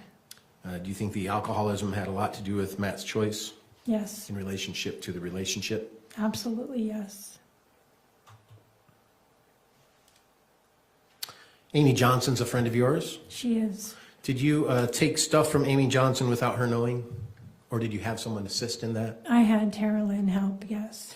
Did you, that screenshot of a title, did that title get taken from? No, no. Isn't it true that in that text you asked her to take a picture of the title? There was several titles. That picture of the title had never left Amy's house. Did you handle Amy's properties with appropriate care? Yes, Did you defend Amy during times of her end of life? yes, Did you have to defend Amy at the times of the end of life? yes. And why is that? She had a home health care provider who was coming in at 9 to 5-ish every day. And I could tell she was taking advantage of Amy. She had already taken a tiny home and moved it to her property. The home health care person Yes, took a tiny home? yes. With Amy's verbal permission is what she said. And it wasn't purchased, it was a gift that Amy had given her. And she was trying to get an Airstream also onto her property. And so I was feeling like the home health care person was not the person who should be accepting gifts of that magnitude. And I was really worried about Amy's condition. Was and that Amy frail? She's vulnerable, yes. She's very vulnerable, Was Amy frail? yes. Do you recall on page 87 of Exhibit 108 the discussion about mountain lions? Yes, Were you trying to get mountain lions to eat Matt? no, Thank you.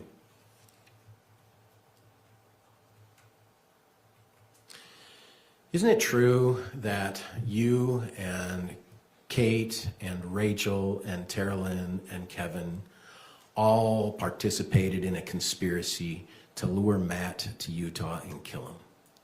no, You've heard the testimony of Rachel, is that right? yes, You've heard the testimony of Tara Lynn, is that right? yes, Did you find the questioning toward them by prosecution indicated they feel Objection, that they speculation. participated in the conspiracy? I need to finish the question. All right, fair enough. Finish the question and make the objection. I did with the word conspiracy. All right, what was your objection, Mr. Tom? Just having her speculate about I'm sorry? He was having her speculate about other people's feelings. Well, I think it is speculation, yes, to talk about other people's feelings. If you want to rephrase it, go ahead, please. In what I'm asking, and I'll do it here first. So we're having a legal moment, okay? Sorry, Judge. I'm asking if, in her opinion, the questions being asked to Rachel by the prosecution during her examination during this trial was implying that Rachel was a participant in the conspiracy to commit murder or kill Matt. Speculation.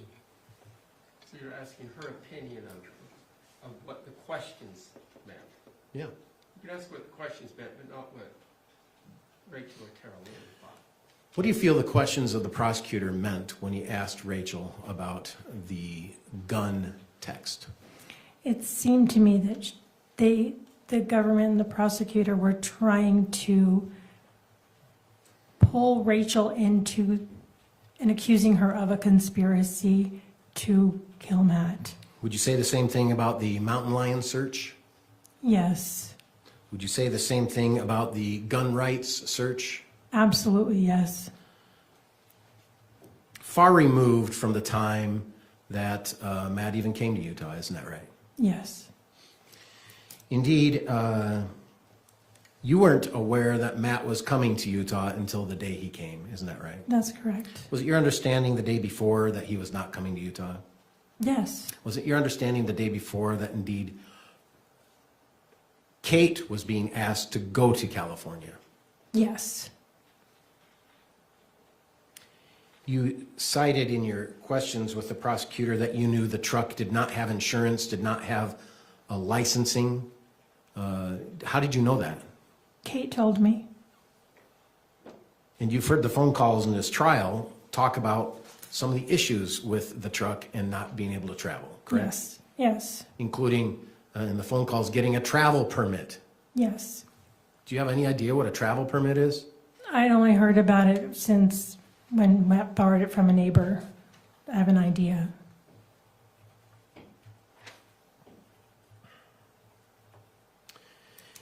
Indeed, you're being accused of the conspiracy of Matt regarding the parental kidnapping searches, aren't you? Yes, And why did you search parental kidnapping? because Matt was saying that I was kidnapping the kids, or Kate was, and I needed more information. Were you protecting your children at Yes. that time? Yeah, I just, Or at least one child? yeah,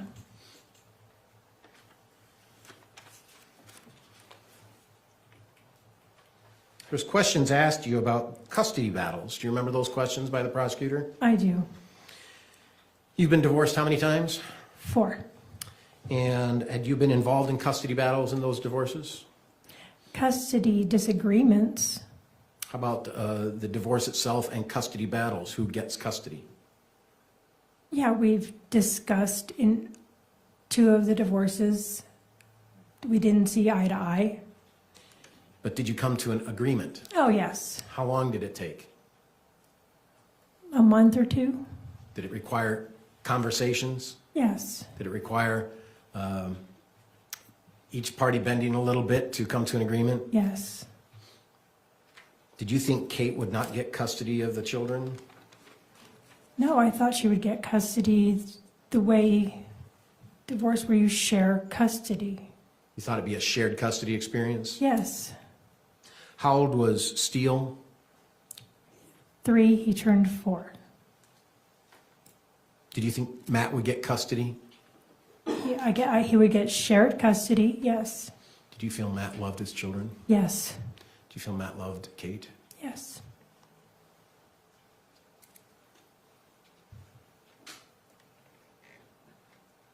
Do you remember texting your brother, I want him to show up? Yes, Who are you referring to as him? Matt.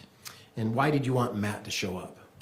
I wanted him to come and talk to Kate because then he would be talking the way I thought it would happen on the 20th, which is around people. Have a conversation where they could talk and about a very sensitive subject.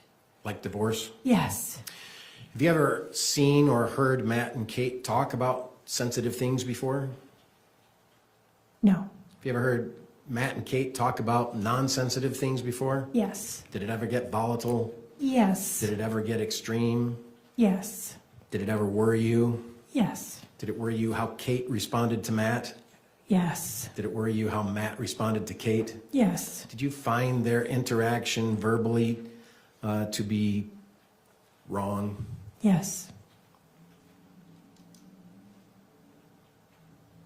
So is the reason you stated to your brother on June 29th that you want him to show up is that you wanted Matt to have that conversation?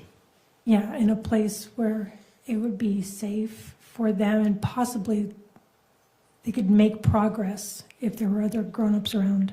This is only 9 days after I know. Kate I left. know. Let me finish and then you Oh, can sorry. finish. And you didn't there either, so. These are recorded, so we need to know who's talking. Okay? Yes, Perfect, thanks. Did you get reminded during the prosecution's questions about the time frame of the Costco credit cards? yes, So does that seem to be accurate about when you called Costco to get the credit cards? yes, Are you lying about the purpose of why you got Costco credit cards? no, Why did you get a Costco credit card for Kate? so that she could rent a car. And have a credit card to buy things And what was the purpose of that credit card? so she could rent a car and drive out to Utah. And you knew that to be the case. Absolutely.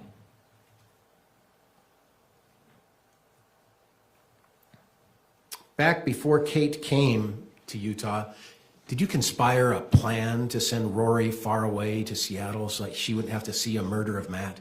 No. What was your understanding of the whole situation regarding Rory and you're from the state of Washington? Rory whimsically, in an offhanded way, asked if she could go, if she was thinking of driving to Seattle. I think she was 19 at the time. So she's in that place where she would want to do a road trip. Do you feel that question was asked you by prosecution to involve that storyline with the conspiracy to murder Matt? Yes.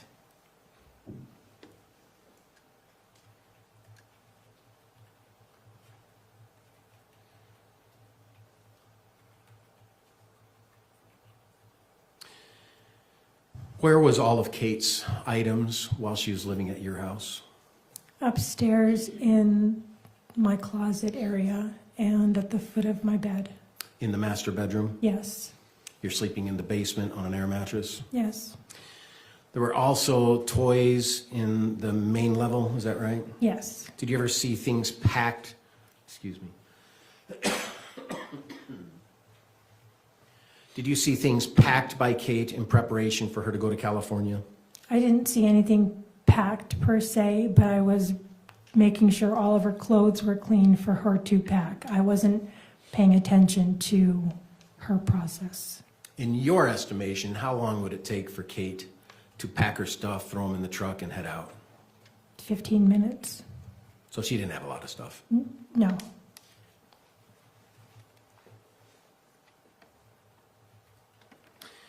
In your comment regarding the text of money for the hotel and money for the rental car, do you remember that text you read Yes. a little bit ago?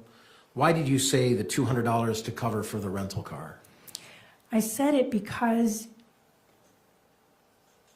Kate was telling Matt that there was no money for a rental car. But if I was offering her money for a hotel, I wanted her to be able to explain to Matt, yeah, she could pay for the couple $100 for the hotel, but the rental car was too much. I was not being honest with the situation to Matt because I had enough money to rent a car and let her get back to Utah.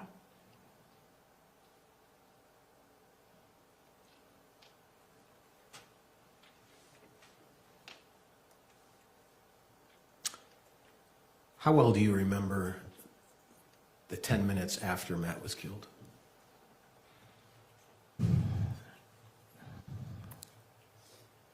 Some parts I remember clearly, some parts I don't remember at all, and some parts are kind of in the middle.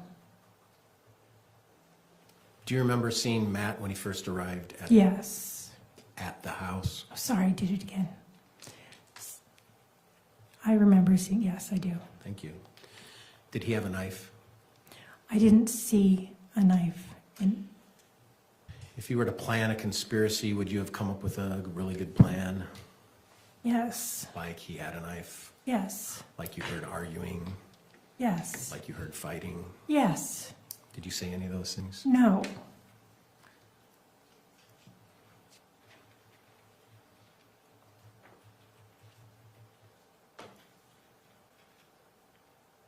When the 911 operator mentioned the name Caitlin, did you have any idea what she was talking about? No, Were you confused? yes, Did you know that she was actually referring to your next door neighbor, Caitlin? no, Did you find that out sometime later? yes.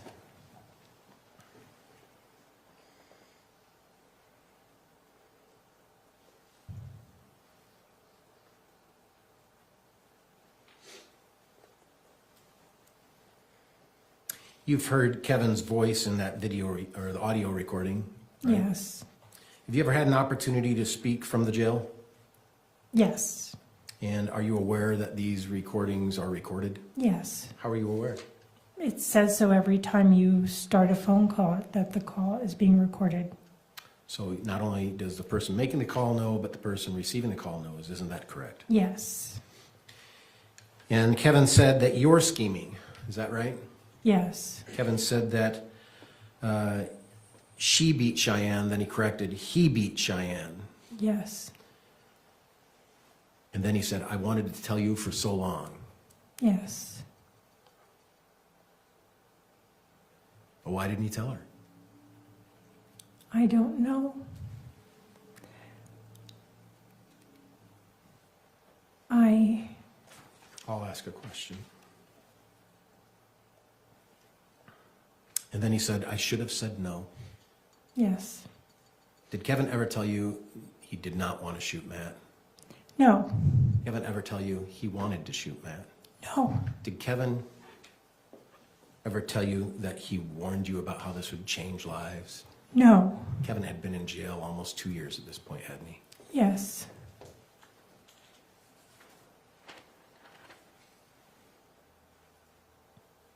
Did Kevin literally warn you about the damage this would all cause?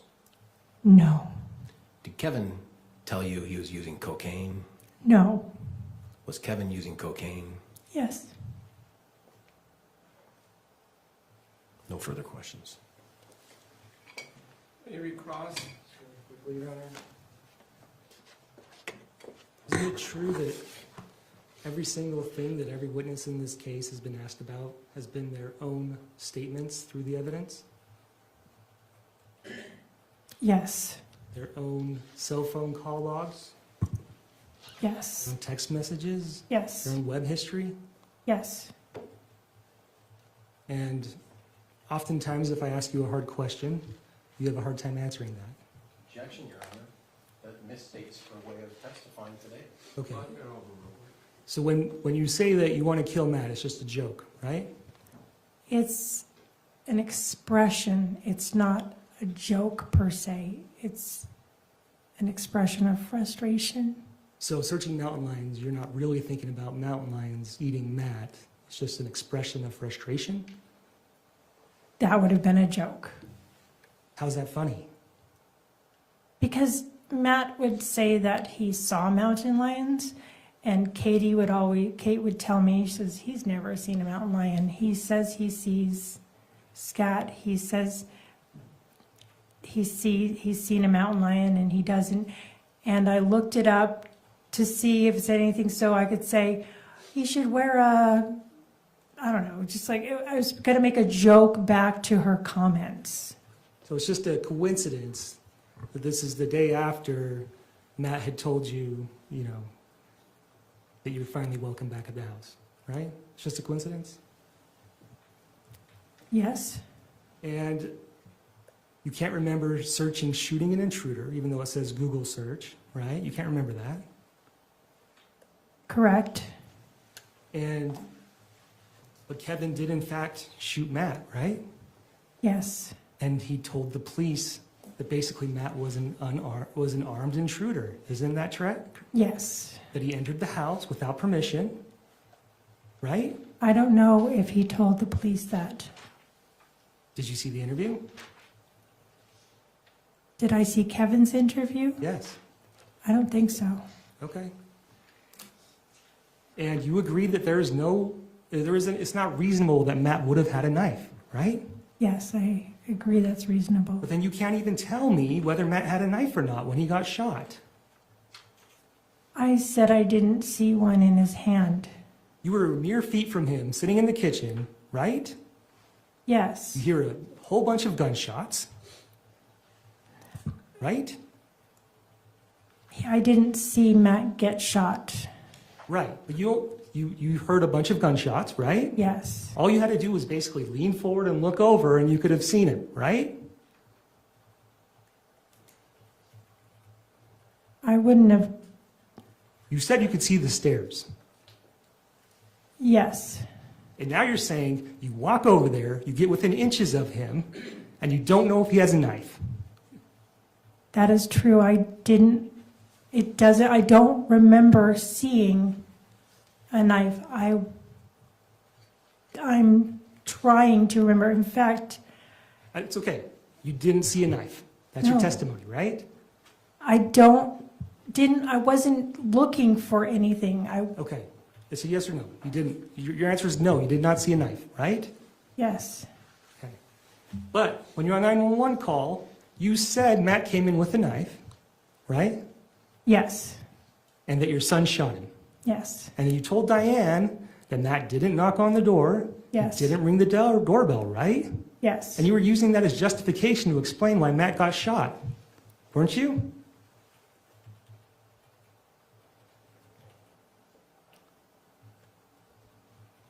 I was saying I didn't hear the doorbell or a knock, explaining he came into the house and unexpectedly. Okay, so the same thing you don't remember searching, right? Shooting an intruder, is the same thing that ended up happening with Kevin shooting Matt, right? Yes, And then you deleted, and you don't even know how you deleted, but you deleted those searches the very next day, right? I don't know, but I delete things different randomly. Nothing further. Redirect. Hold on, exhibit 108. I'm sorry. 108 or another? 108, page 20. 21? Thank you.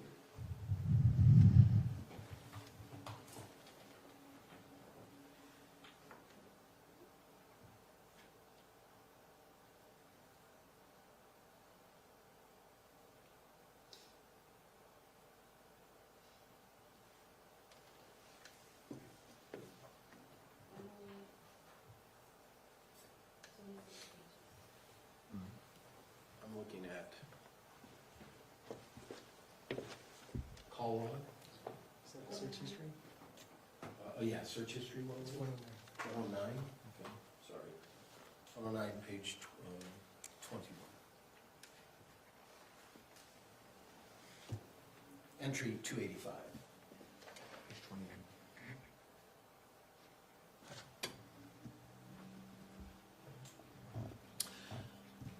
So do you see?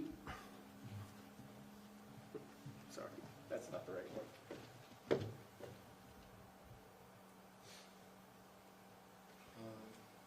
Is that 21 of 53 or is that 21 of 47?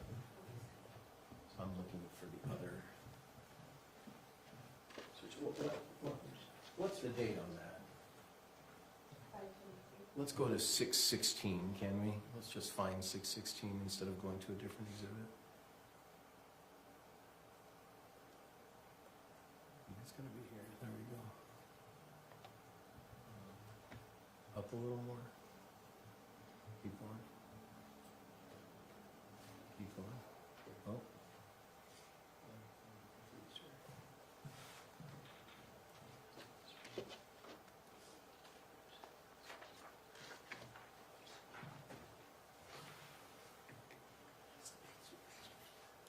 Page before.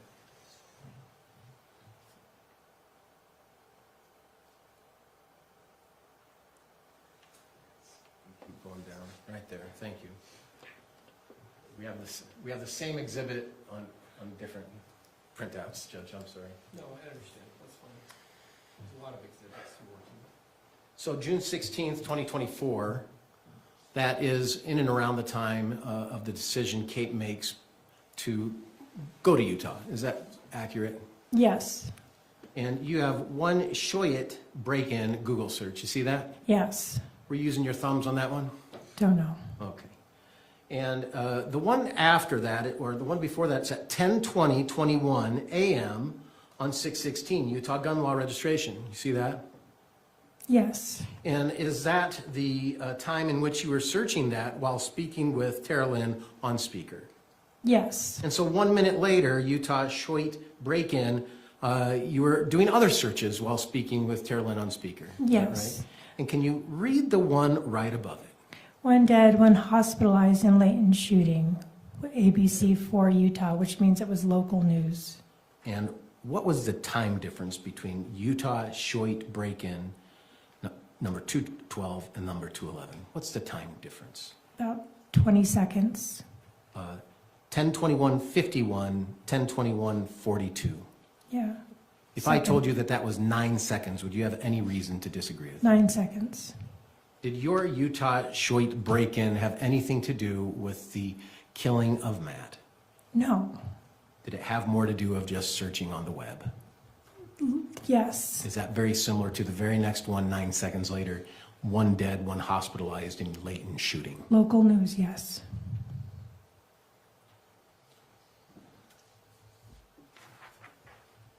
Exhibit 44, we don't need to pull it up, but Exhibit 44 is the picture of Matt laying down in front of the staircase. Yes.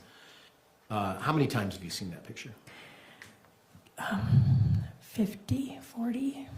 Do you have a clear recollection in your mind the status of Matt's body layout when you first saw him after the shooting? I know for sure I don't. I can explain. No. When you went upstairs, you talked to Kate, you came back down. Do you have a firm recollection of the shape of Matt laying on the body, No. laying on the carpet? No. Where do you come up with your best recollection of memory for Matt's position when you saw him? From the photo that I've been looking at today and past weeks, months, year. No further questions. Nothing further, Your Honor. Thank you. Next step down. Counsel, can I see up here quickly?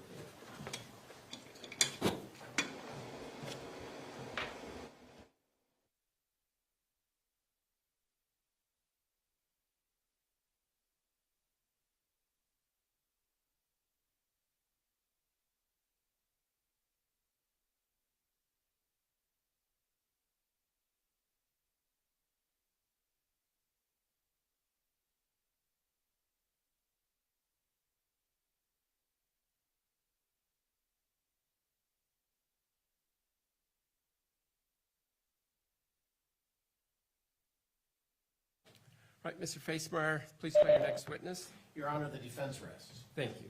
All right, ladies and gentlemen of the jury, well, before I give you that announcement, Mr. Watabe, formally, any rebuttal witnesses? No, Your Honor. All right. So with that, both sides have rested the evidence. However, the most difficult part will start tomorrow when we do oral arguments and closing arguments. I read you the jury instructions, then you do your deliberations. Because you have not received the final instructions of the law, it still would be inappropriate for you to think about the case, form an opinion about what the evidence does or doesn't mean, to talk about it with each other or anyone else. Still using social media or researching about the case is still forbidden as well. So just keep an open mind, forget about the case as much as you can, and just enjoy your evening tonight. Tomorrow, plan on that being a long day. It could go into the late hours of the evening. We're going to start at 9 a.m. tomorrow, 9-ish. We're going to stay and chat briefly after you leave to go over other issues, and then we'll be meeting again early in the morning before you're here, after they've had a time to discuss things overnight. Make sure you make arrangements with family members and others if needed to watch children or take care of any other matters, because it's a high likelihood that you'll be here well after 5 p.m. If necessary, we will also bleed over into Wednesday, Thursday, Friday for deliberations if you need it. So you shouldn't plan anything in the evening or during the day during any of this week until I finally release you after your verdict has been rendered. With that in mind, thank you so much for paying attention today, and we'll be in recess with the jury.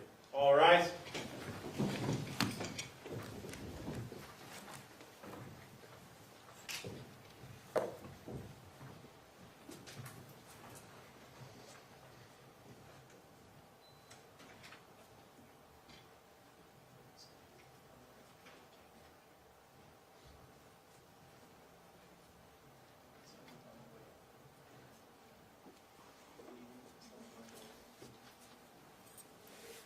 Thank you. Please be seated.